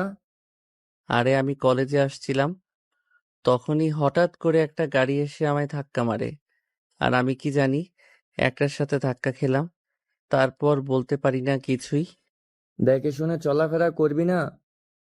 আমাকে দেখে তোর বাচ্চা মনে হয় কি রবিন? বাচ্চা না হলে এমন হতো নাকি? এই রবিন, এই বদমেজাজি মেয়ে এখানে কেন? কি বললি তুই, আমি বদমেজাজি? হ্যাঁ বলেছি। কি করবি? তোরে আমি কাঁচা খেয়ে ফেলবো কিন্তু। তোকে বদমেজাজি মেয়ে বলা ভুল হয়েছে আমার। তুই তো আস্ত একটা রাক্ষসী মেয়ে। শালা আজকে তোরে। আয় এদিকে, তোকে তো আমি। এই চুপ, একদম চুপ। কি শুরু করেছিস তোরা বাচ্চাদের মতো? রাজরিমি না থাকলে কি হতো তোর? মানে উনি না থাকলে কি হতো? রবিন বাদ দে না। রিমি তোকে হাসপাতালে নিয়ে এসেছে খুব বাজে অবস্থায়, আর তারপর বাসিদি থেকে আমার নাম্বার নিয়ে আমাকে কল দিয়ে আসতে বলল। তার মানে ওই রাক্ষসী মেয়ে কি আমাকে? রবিন তোকে বলেছিলাম ওরা না বলতে। দেখছিস না কেমন করে আমায় দোষী মনে করছে। এই জন্যই কথায় বলে মানুষের ভালো করতে নেই। রাক্ষসী মেয়ে মানুষের ভালো করেছে এটা লোকে শুনলে হাসবে। রবিন, আমি গেলাম। রিমি কথাগুলো বলে কেবিন থেকে বের হয়ে যায়। তখন রবিন রাজের পাশে বসে বলে, মেয়েটা তোর জন্য এত কিছু করলো আর তুই মেয়েটাকে কথা শুনিয়ে দিলি? ওর রাগান্বিত চেহারা দেখতে আমার ভালো লাগে, তাই ওকে রাগালাম। চিন্তা করিস না, কালকে সকালে চলে আসবে। জানিস তোর এমন রক্তাক্ত অবস্থা দেখে রিমি কান্না করেছিল? তুই জানলি কেমনে? রিমি আমায় কল করে কান্না করে বলছিল তোর অ্যাক্সিডেন্টের কথা। আমিও তোর এমন খবর শুনে কাজ ফেলে এখানে চলে আসি। তাহলে কি বেশি বেশি করে ফেললাম? করেছিস। আচ্ছা বলতো কে এমন কাজটা করলো? জানি না, তবে তবে কি? আমার চোখ বন্ধ হওয়ার আগে আমি কয়েকজন লোককে দেখি, তবে তাদের চেহারা ক্লিয়ার না রে। বেঁচে ওঠে। রবিন ফোন নিয়ে বাহিরে চলে যায়। রবিন কল রিসিভ করে বলে, হ্যাঁ বল। ওপাশ থেকে কি বলছে কিচ্ছু শোনা যাচ্ছে না। রবিন হঠাৎ করে চিৎকার দিয়ে বলে, কি বলছো কি? আমি তো কালকে আসার সময় ও সবাইকে বাসায় দেখলাম, তাহলে বাসার বাইরে মানে? এক রাতের ভিতরে কি এমন হলো সবাই যে বাসা থেকে বের হয়ে গেলেন? রবিন ফোনের উপাস থেকে সব শুনে ফোন কেটে দিয়ে রুমের ভেতরে প্রবেশ করে আর পায়চারি করতে লাগলো। রাজ রবিনকে রাগান্বিত দেখে বলে, কি হয়েছে? তুই এমন রেগে আছিস কেন? কিছু না। রবিন, কি হয়েছে আমায় বল। তোর রেগে যাওয়া মানে কিছু একটা হয়েছে। বাড়ি থেকে কল এসেছিল। আঙ্কেল আন্টি ঠিক আছে তো? মা বাবা ঠিক আছে, কিন্তু আমি তো কালকে সবকিছু ঠিক দেখে এলাম। তাড়াতাড়ি করে গাড়ি নিয়ে আসতে বল, আমি এখনই বের হব। আর আমার লোকদের সামনে আসতে বল। রাজ, তুই অসুস্থ এই অবস্থায়? রবিন, আমি ঠিক আছি, আমি তোকে যা বললাম সেটা কর। রাজের কথা শুনে রবিন তার ফোন বের করে কল দিল একটা নাম্বারে। ওপাশ থেকে কল রিসিভ করে সালাম দেওয়ার পর রবিন সালামের উত্তর দিয়ে বলে, গাড়ি নিয়ে এই হাসপাতালে চলে আসো এবং হেলিকপ্টার রেডি রাখতে বলো। আর হ্যাঁ, সবাইকে বলবি সিলেটে আসতে। কিছু সময় পর রাজ আর রবিন বসে আছে হেলিকপ্টারে। রাজ চোখ বন্ধ করে বসে আছে আর রবিন কাউকে কল দিয়ে কথা বলছে। তখন রাজ রবিনকে বলে, রবিন, তোকে তোর 6 বছর আগের পুরাতন কাজ শুরু করতে হবে এবং তোর লোকদের কাজে লেগে পড়তে বল। আরে না, আমি এখন আর এইসব কাজ করা ছেড়ে দিয়েছি। এখন সব করলে নিজের এতদিনের ইমেজ খারাপ হয়ে যাবে। রবিন, তুই জানিস আমি কোনো কারণ ছাড়া তোকে কোনো কাজ করতে বলি না। আমার কথা বিশ্বাস না হলে তুই তোর পুরাতন অ্যাকাউন্টে লগ ইন কর, তাহলে বুঝতে পারবি। আসলে রবিন 6 বছর আগে একটা দলের হয়ে হ্যাকিং এর কাজ করত, কিন্তু কয়েক বছর আগে এসব ছেড়ে দিয়েছে। রবিন রাজের কথা মতো তার পুরাতন অ্যাকাউন্টে লগ ইন করে। রবিন তার অ্যাকাউন্টে লগ ইন করার পর রাজের দিকে তাকিয়ে আছে অবাক চোখে। তখন রাজ বলে, কিরে, সত্যি বললাম তো? আমি এতদিন সন্দেহ করছিলাম, কিন্তু 2 দিন আগে সেটা ক্লিয়ার হয়ে গেলাম। তুই জানলি কি করে ভাই? এবার বল, তুই কি করবি? আমি কি তোকে বলে দিব সবকিছু? বন্ধু, কিছু বলতে হবে না, আমি করে নিচ্ছি। হেলিকপ্টার ল্যান্ড হওয়ার আগেই আপডেট পেয়ে যাবি। কোথায় যাচ্ছি আমরা, তুই কি জানিস কোনো খবর ওদের? জেনেছি।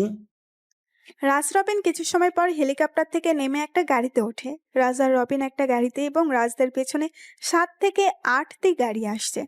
কিছু সময় পর রাজ আর রবিন একটা বাড়ির সামনে এসে গাড়ি থামে। রাজ গাড়ি থেকে নেমে তার লোকদের কিছু ছবি ও কয়েকটা ঠিকানা দিয়ে তাদের কাজে লেগে পড়তে বলল। রাজ তার লোকদের বিদায় দিয়ে বাড়ির সদর দরজার সামনে এসে বেল দিল। কিছু সময় পর কেউ এসে দরজা খুলে দিল। তখন রবিন বলে, ভাবি, কেমন আছেন আপনি? ভালো আছি, কিন্তু তোমায় চিনলাম না তো। ভাবি, আমি রবিন। রবিন, তুমি রাহুলের ছোটবেলার বন্ধু তাই তো? হ্যাঁ ভাবি। ভাবি, সবাইকে একটু নিচে আসতে বলবেন, কেন? কিছু কথা বলার ছিল। নিপুণ সবাইকে নিয়ে নিচে আসলে রবিনকে দেখে রাহুলের মা বাবা আরিফ নিপা সবাই বেশ অবাক হয়। তখন রবিন বলে ওঠে, নিপাপু, কেমন আছো তুমি? ভালো আছি, আর তুই সেই ফাজিল রবিন না? হে আপু, রাহুলের সাথে খেলতে এসে কতবার তোমার কানমলা খেয়েছি। হুম, তবে এখন সবকিছু অতীত হয়ে গেছে রে ভাই। এইসব হলো কি করে আপু? এটা তো আমার মা বাবা আর ভাই বলতে পারবে। আমি তো কিছুই জানি না। আমিও জানি না। যাক, তোকে অনেক দিন পর দেখলাম। তোরা দুইটাই আমাদের বাড়িতে কত মারামারি করতি, বাড়িটা পুরো গরম থাকতো। এখন সবকিছু অতীত। আপু, যদি বলি কিছু অতীত হয়নি। আমার ভাইটা বেঁচে নেই। হ্যাঁ, এখনো তো সবকিছু অতীত। তোমাদের জন্য একটা গুড নিউজ আছে সবার জন্য। কি গুড নিউজ? রাহুল, এই রাহুল, ভিতরে আয়। রবিনের কথা শুনে সবাই বসা থেকে দাঁড়িয়ে যায়। হঠাৎ করে সবাই সদর দরজার দিকে তাকায়। তখনই সবাই দেখতে পায় একটি ছেলে টি শার্ট গায়ে, মাথায় ব্যান্ডেজ, ভেতরে প্রবেশ করে। তখন রবিন বলে, রবিন, কিছু বুঝলাম না, কে ও? আর তুই রাহুল বললি মানে? আপু, এই হচ্ছে তোমাদের 7 বছর আগে হারিয়ে যাওয়া রাহুল। রবিনের কথা শুনে নিপা আপু এসে রাহুলের সামনে দাঁড়ায়। তারপর রাহুলের বাম হাতে কিছু একটা খোঁজ করতে থাকে। তখনই নিপা রাহুলকে জড়িয়ে ধরে কান্না করতে থাকে। রাহুলও নিপাকে জড়িয়ে ধরে কান্না করছে। রাহুল নিপাকে ছেড়ে দিয়ে নিপার চোখে জল মুছে দিয়ে তার ভাবির সামনে গিয়ে বলে, ভাবি কেমন আছো? আমি কারোর ভাবি না, কে আপনি? ভাবি তুমি আমায় চিনতে পারছো না? আমি না তোমার ছোট ভাই। তুই যদি আমার ছোট ভাই হতি তাহলে কখনো আমায় ছেড়ে যাওয়ার কথা ভাবতি না। হয়েছে ডাক্তার, আফাদের এই গোসা করা মানায় না। আচ্ছা, আমার ভুল হয়েছে। আমি কি এখন তোমার পায়ে ধরবো? ধর। শখ কত, পারবো না। দাও আমার মাকে আমার কাছে দাও। ভাবির মেয়ের নাম জলি। রাহুল যখন নিপুণের পা জড়িয়ে ধরতে যাবে তখন নিপুণ রাহুলকে জড়িয়ে ধরে। রাহুলও তার ভাবিকে জড়িয়ে ধরে। রাহুল তার বাবা মায়ের সামনে গিয়ে বলে, মা বাবা কেমন আছো তোমরা? রাহুলের কথা শুনে মা বাবা কান্না করতে লাগলেন। রাহুল তার বাবা মাকে জড়িয়ে ধরে বলে, তোমরা কান্না করো না। তোমাদের চোখের জল যে আমার সহ্য হয় না। জানো না মা বাবার চোখের জল এলে ছেলে মেয়েদের ক্ষতি হয়? তোমরা চাও আমাদের ক্ষতি হোক? বাবা, তুই আমায় ক্ষমা করে দে। আমি যে অন্ধ হয়ে গিয়েছিলাম, যার জন্য তোর সাথে অমানুষের মতন আচরণ করেছি। মা, বললাম না আমার কিছু মনে নেই। আর তোমার এই কি হাল হয়েছে? খাওয়া দাওয়া করো না তুমি? বাবা, তোমারও দেখছি একই অবস্থা হয়েছে। তোর সাথে খারাপ ব্যবহার করেছি, তোকে আমি বাসা থেকে বের করে দিয়েছি। তার জন্য আমরা এখন ঘরছাড়া হয়েছি, নিজের পাপের শাস্তি পাচ্ছি। এখন আমরা বাবা, তোমার ছোট ছেলে এসে গেছে। তোমার বাড়ি, তোমার সবকিছু ফিরিয়ে দিব। চলো খাবার খাবো, খুব খিদে লেগেছে আমার। রাহুল, রিমি কল দিচ্ছে। কে রিমি? কেউ না। কি রে রবিন, সত্যি কথা বলবি না কানমলা খাবি? আরে, খাবার দিবে না, জেরা করবে। তারপর সবাই খাবার খেতে বসে। খাবার খাওয়ার ফাঁকে নিপুণ বলে, রাহুল, তোর ভাইয়ার সাথে কথা বলবি না? হ্যাঁ, কথা তো বলতে হবে ওর সাথে। ও যে টাকার নেশায় আসক্ত হয়ে গেছে, ওর টাকার নেশা থেকে ওকে ফিরিয়ে আনতে হবে। মানে কি বলছো কি রাহুল? টাকার নেশা মানে? ভাবি ও জাহিদ পারভেজের ছেলে সাইদের কাছ থেকে 5,000 কোটি টাকা ঋণ নিয়েছিল। টাকাগুলো ঋণ নিয়ে আবার ওদের কোম্পানিতে ইনভেস্ট করে, আর টাকাগুলো জাহিদ পারভেজ ও তার ছেলে মিলে আত্মসাৎ করে নেয়। ঋণের টাকা পরিশোধ করতে না পারায় ওদের চাপে পড়ে বাবার থেকে লুকিয়ে বাড়ির দলিলে সাইন করিয়ে নিয়েছে। আর এখন তোমরা ঘর ছাড়া। কি বলছিস তুই রাহুল? বিশ্বাস না হলে ওকে জিজ্ঞেস করো তোমরা। কি রে আরিফ, রাহুল কি ঠিক বলেছে? আসলে মা, আমি তোর হাতে তো আমার টাকা পয়সা সবকিছু, তাহলে কেন তুই জাহিদের কাছ থেকে টাকা নিয়েছিস? তোর এখন এত কিসের টাকা প্রয়োজন? তোর টাকার নেশা এতটাই হয়েছে যে যার জন্য আমরা নিজের বাড়ি ছাড়তে হয়েছে। আচ্ছা, আমায় একটা কথা বলতো তুই, তাহলে কি টেন্ডারটাও কি তুই? ছি আরিফ, ছি। আর কত নিচে নামবে তুমি? টাকার নেশার কারণে তুমি আমাদের পথে নামিয়ে দিলে, এখন আবার আমাদের সব আশা ভরসা শেষ করে দিতে চেয়েছো? আমার এতদিনের কষ্ট তৈরি করা সবকিছু এভাবে শেষ হয়ে যাবে আমি ভাবতে পারিনি। যাকে বেশি বিশ্বাস করলাম সে আমাকে রাস্তায় নামিয়ে দিল। হায় রে কপাল আমার! সবাই আমার পাপের শাস্তি, সবই আমার পাপের শাস্তি। তোমার বড় ছেলে তো ভালো, নাও আরো বিশ্বাস করো। বাবা, আমি ভুল করে ফেলেছি। আমায় ক্ষমা করে দাও। আমি ওদের সাথে অংশীদারত্বের ভিত্তিতে একটা বিজনেস শুরু করতে চেয়েছিলাম। আমি চেয়েছিলাম নিজের একটা বিজনেস শুরু করব। নিজে, নিজে প্রতিষ্ঠিত হব। কিন্তু ওরা আমাকে এমনভাবে ফাঁসিয়েছে যা আমি কখনো ভাবতে পারিনি। তুই এই প্রতিদান দিলি হারিফ, আমাদের বিশ্বাসে মান সম্মান কিছুই রাখলি না, আমাদের মাথা গোঁজার ঠাঁইটাও তুই রাখলি না। মাগো, আমি যে অনেক বড় ভুল করে ফেলেছি। আমায় ক্ষমা ততদিন মা বাবা তোমরা সবাই এখন থেকে আমার বাড়িতে থাকবে। তোর বাড়ি মানে? কোথায় তোর বাড়ি? এই শহরেই আমার বাড়ি আছে। কালকে তোমাদের নিয়ে যাব।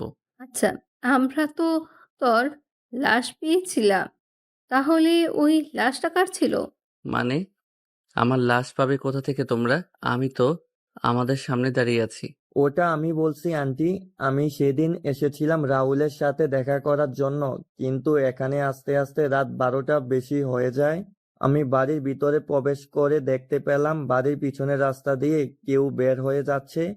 আমি মনে করেছিলাম কোনো চোর হবে, তাই কিছুটা দূরত্ব রেখে পিছন পিছন যাচ্ছিলাম। হঠাৎ দেখতে পেলাম ব্রিজের লাইটের আলোয় এটা রাতুল। যতক্ষণে আমি রাহুলের কাছে যাই ততক্ষণে রাহুল নদীতে ঝাঁপ দিল। আমিও ঝাঁপ দিলাম। কিছু সময় খোঁজাখুঁজির পর রাহুলকে পাই অজ্ঞান অবস্থায়। তারপর একটা গাড়ি করে রাহুলকে নিয়ে সিলেটের একটা হাসপাতালে আর তারপর বরিশাল হাসপাতালে নিয়ে যাই। রাহুলের মুখের কিছুটা অংশ কেটে যায় এবং রাহুলের মুখের কিছুটা পরিবর্তন হয়। সিলেট হাসপাতালে ডাক্তারের সাথে কথা বলে একটা অজ্ঞাত লাশকে রাহুলের লাশ বলে চালিয়ে দেই। এই 6-7 বছর রাহুল আর আমি একসাথে ছিলাম আর এখনো আছি। রবিন, তোর কাছে আমরা সবাই কৃতজ্ঞ রে বাবা। তুই না থাকলে আমি ছেলেটাকে হারিয়ে ফেলতাম। রাহুল আমার বন্ধু। রাহুলকে কি করে আমি অকালে এমন করে হারিয়ে যেতে দিতাম বলো? এই রাহুল, নে কথা বল তুই। কার সাথে কথা বলবো? রিসিভ করে কথা বল, বুঝতেই পারবি। হ্যালো, ওই রবিনের বাচ্চা, কল রিসিভ করছিস না কেন? আমি রবিন না, আমি রাজ। ওই শালা, তোর ফোন অফ কেন? কখনো থেকে আমি কল দিয়ে যাচ্ছি তোদের। ওই বদমেজাজি, আমি তোর শালা হলাম কি করে? তার মানে তুই এই কুত্তা, বেশি কথা বলবি না, তাহলে কিন্তু খুন করে ফেলবো। কই তোরা? হাসপাতালে গিয়ে পেলাম না। আমরা এখন সিলেটে আছি। সিলেট কেন? কাজে এসেছি। কি কাজ? সেটা রবিন বলবে। ওই রবিন, কথা বল। তারপর রবিন রিমিকে সবকিছু বুঝিয়ে বলে। রাতের খাবার খেয়ে সবাই ঘুমিয়ে পড়ে। পরের দিন সকালে সবাই যখন নাস্তা করছিল তখন নিপুণ রাহুলকে বলে, আচ্ছা রাহুল, নিপা আপুর বিষয়ে কিছু বল আমাদের। আপু কেন আমাদের থেকে এত দিন দূরে ছিল? সেটা কিছুদিন পরে মামা আর আপু নিজেই বলবে। রাহুল মিস্টার বয় ও গ্র্যান্ড অফিসে এসে গেছে। মিটিং শুরু হতে কিছু সময় বাকি আছে। রবিন, কিসের মিটিং? আপু জানতে পারবে ধীরে ধীরে। একটু পরেই গাড়ি আসবে। তোমরা বাসায় চলে যেও। আসি আমরা। রাহুল আর রবিন বের হয়ে যায় বাসা থেকে। রাহুল গাড়ি চালাচ্ছে তখন রবিন বলে, এই দেখ কালকে কি কথা হয়েছে ওদের সাথে। রবিন, আমার বিশ্বাস আছে তোর উপর, তাই আমার এসব দেখা লাগবে না। রাহুল, আজকে রানীমা বাংলাদেশে আসবে। কয়টার দিকে বাংলাদেশে আসবেও? বিকেল 4টা ফ্লাইটে। আসতে দে। আর শোন, লোক পাঠিয়ে নিতুকে এখানে নিয়ে আয়। বলা লাগবে না, আমি লোক পাঠিয়ে দিয়েছি। রাহুল আর রবিন অফিসে আসা মাত্রই মিস্টার রয় আর গ্লেন এর সাথে মিটিং শুরু হয়। রাহুল মিস্টার রয় আর গ্লেনকে তাদের কোম্পানির তৈরি সকল প্রেজেন্টেশন, তাদের পণ্য সম্পর্কে মানুষের ধারণা কেমন, পণ্যের উৎপাদন প্রক্রিয়া আর গুণগত মান সবকিছু দেখাচ্ছিল। আর রবিন রাহুলকে সাহায্য করছিল। রাহুল, রবিন, গ্লেন আর রয়কে সবকিছু এক্সপ্লেন বসেছিল তাদের থেকে রেসপন্স পাওয়ার জন্য। তখন একজন আরেকজনের দিকে তাকিয়ে ধীরে ধীরে বলে, কিরে রবিন, কিছু বলছে না কেন? কি রকম করে সবকিছু দেখছে? এই অর্ডারটা না পেলে আমাদের প্রচুর লসের মধ্যে পড়তে হবে। মনে হয় আমাদের প্রেজেন্টেশন ওদের ভালো লাগেনি। আরে এত তাড়াতাড়ি হেরে যাচ্ছিস কেন? দেখি কি বলে। আরে দেখছিস না কেমন করে তাকিয়ে আছে আমাদের দিকে? বাইরের সাংবাদিকরা দাঁড়িয়ে আছে। যদি 19-20 হয় তাহলে আমাদের কোম্পানির লালবাতি জ্বলে উঠবে। চুপ শালা চুপ। রাহুল আর রবিন বাসায় এসে সবার সাথে খাবার খাচ্ছিল। তখনই সবাই শুনতে পায় নিউজে বলছে এই প্রথমবারের মতো বাংলাদেশের কোনো কোম্পানির সাথে রাশিয়ার মতো উন্নত দেশের টপ কোম্পানি লুকাইলেও কাজ করতে চলেছে। 40 বছরের বাংলাদেশের ইতিহাস এই অসম্ভব কাজটা সম্ভব করে দেখিয়েছে আর আর চৌধুরী কোম্পানি। এই অল্প সময়ে নিজেদের কাজের প্রমাণ দেখিয়েছে এই কোম্পানি। বাংলাদেশের সবচেয়ে সফল কোম্পানির তালিকায় প্রথম স্থান দখল করে নিল আর আর চৌধুরী কোম্পানি। নিউজটা দেখে রাহুলের বাবা বলেন, অনেক ইচ্ছা ছিল এই কোম্পানিটার সাথে কাজ করার, কিন্তু সেটা আর হলো না। কাজটা করতে পারলে আমরা এখন ওই আর আর চৌধুরীর কোম্পানির জায়গায় থাকতাম। বাবা, শুনেছি এবারে টেন্ডার ওই কোম্পানি জমা দিবে। আচ্ছা বাবা, যদি তোমার কখনো সুযোগ আসে তাহলে তুমি কি কাজ করবে ওদের সাথে? এসব কথা বলে কি আর লাভ হবে? এটা তো আর সম্ভব না। যদি সম্ভব হয় তুমি বলো করবে কিনা। কেননা ওদের সাথে কাজ করতে পারলে নিজেকে অনেক সৌভাগ্যবান মনে করব। তৈরি থেকো কাজ করার জন্য। আর মিস্টার আরিফ চৌধুরী, নিজেকে শুধরে নিয়ে কাজে লেগে পড়ো। এটাই কিন্তু শেষ সুযোগ। সিঙ্গাপুর থেকে ফিরে কাজ করতে হবে কিন্তু অনেক। সিঙ্গাপুরে যাবে কেন? ভাবির সাথে সিঙ্গাপুরে যাবে। সিঙ্গাপুর যাব কেন আমরা? ভাবি আর কত করবে তুমি এই পরিবারের জন্য? আর কত নিজের ক্ষতি করবে? এবার নিজের দিকে তাকাও, নিজের মেয়েটার দিকে তাকাও। নিজের ক্ষতি করবে মানে? কি হয়েছে নিপুণের? ভাবি, তুমি বলবে না আমি বলবো? রাহুল, আমার কি ক্ষতি হবে? তুই কি সব বলছিস? আরে রাহুল, মজা করে বলছে কথাগুলো। ভাবি, আমরা সব কিছুই জানি। ভাবি, আমি সব জানি। ডাক্তার আঙ্কেল আমায় সব বলেছেন। কি হয়েছে নিপুণের? ডাক্তার আঙ্কেল কি বলেছে? আচ্ছা মা, তুমি জানো না ভাবির কি হয়েছে? ভাবি তো তোমার এই পরিবারের সবার জন্য কত কষ্ট করেছে। না তো, আমি তা জানি না। কি হয়েছে নিপুণের? মা, ভাবির ব্রেন টিউমার, যা ভাবি কাউকে বলেনি। বরিশালে একটা অনুষ্ঠানে আমার ডাক্তার আঙ্কেলের সাথে দেখা হয়। কথায় কথায় তার হাতে থাকা একটা ফাইলের দিকে আমার চোখ পড়ে, আর আমি ভাবির নাম ও ছবি দেখতে পাই। ডাক্তার আঙ্কেলকে জোর করলে আঙ্কেল বাধ্য হয়ে আমায় সবকিছু খুলে বলেন। সেদিন এমন একটা নিউজ শুনে আমার পায়ের নিচ থেকে মাটি সরে যায়। তারপর ডাক্তার আঙ্কেলের সাথে কথা বলে সিঙ্গাপুরে ভাবির অপারেশনের ব্যবস্থা করি, আর কালকে সকালে ভাইয়া আর ভাবি সিঙ্গাপুরে চলে যাবে। কিরে নিপুণ, রাহুল কি সত্যি বলছে? তুই কি আমাদের নিজের মা বাবা মনে করিস না? আসলে মা, বোমা, এটা তোমার থেকে আশা করিনি। তুমি আমার থেকে এমন একটা রোগের কথা লুকিয়েছিলে। বোমা, তুমি না একজন ডক্টর, তুমি তো জানো এই রোগের ভয়ানকতা। ভাইয়া, তুইও জানিস না? আচ্ছা, তুই কি মানুষ? নিপুণ, তুমি তো আমাকে কিছু বলনি। তুই না স্বামী? তাহলে তোকে বলতে হবে কেন? তোর শরীর খারাপ হলে ভাবি ঠিকই জানতে পারে, কিন্তু তুই? আচ্ছা, তুই কি কখনো স্বামীর অধিকার অর্জন করতে পেরেছিস? ছুটেছিস তো শুধু টাকার পিছনে, না পালন করেছিস স্বামীর দায়িত্ব, না বাবার দায়িত্ব। সেটা করবে কেন? টাকার পেছনে ছুটবে, কাকে কি বলবে সেটা জানে না। মা বাবার কারণে নষ্ট হয়ে গেছে পুরো। নিজের বইয়ের শরীর খারাপ এটা বুঝতে পারেনি। ও কি মানুষ? সবাই যখন কথা বলছিল তখনই বাসায় নিতু আর রিমি আসে। নিতু এসে তার বাবা মায়ের সাথে কথা বলে নেয়। রাহুলকে দেখতে পেয়ে নিতু বলে, ভাইয়া, আপনি এখানে? তুই রাহুলকে চিনিস? রাহুল মানে? আরে ইনি আমাদের কলেজের সিনিয়র রাজ ভাইয়া। উনি সেদিন আমায় সাইদের হাত থেকে বাঁচিয়েছিলেন। ভাইয়া না থাকলে সাইদ আমার সাথে সেদিন কি করতো একমাত্র সৃষ্টিকর্তাই জানেন। না রে মা, ওই হচ্ছে আমার হারিয়ে যাওয়া রাহুল। কি ওই সাইদের সাহস হলো কি করে তোর গায়ে হাত দেওয়ার? আমি তো ওই সাইদকে। এই যে এখন শুরু হলো তার নেতাগিরি। ভাইয়া শান্ত হ। সাইদকে আমি মেরেছি। এরপর সাইদ আর কিছু করতে পারবে না। সাইদ এখন কোমায় আছে, এত সহজে আর ফিরবে না। ভাইয়া মানে? তোর কি এখনো বিশ্বাস হচ্ছে না আমি রাহুল? আমার কেমন যেন গুলিয়ে যাচ্ছে সবকিছু। আয় আমার পাশে, না হলে কান টেনে হাতির মতো লম্বা করে দিব। ভাইয়া, নিতু রাহুলকে ভাইয়া বলে জড়িয়ে ধরে। রাহুল নিতুর সাথে কথা বলছিল, তখনই সবার নজরে পড়ে রিমির দিকে। তখন নিপা আপু বলে, নিতু ওকে? রাহুল, আমি বলবো কি? আমি বলছি আমিও হলাম রিমি। আমার বাড়ি বরিশালে। আমি রবিন আর রাজ একই কলেজে একই ডিপার্টমেন্টে পড়ি। নিপুণ, একসাথে পড়ো মানে? কি ব্যাপার দেবরাজ? নিজেকে প্রতিষ্ঠিত করতে গিয়ে ভাবি আর পড়া হয়নি, তাই আমি আর রবিন মিলে আবার পড়া শুরু করি। আর তখনই রিমির সাথে পরিচয়। নিপুণ, এবার তাহলে তোমার সঙ্গী আসতে চলেছে এই বাড়িতে? তোমাদের তাহলে পছন্দ হয়েছে? তাহলে কি রাহুল আমি ঘটকের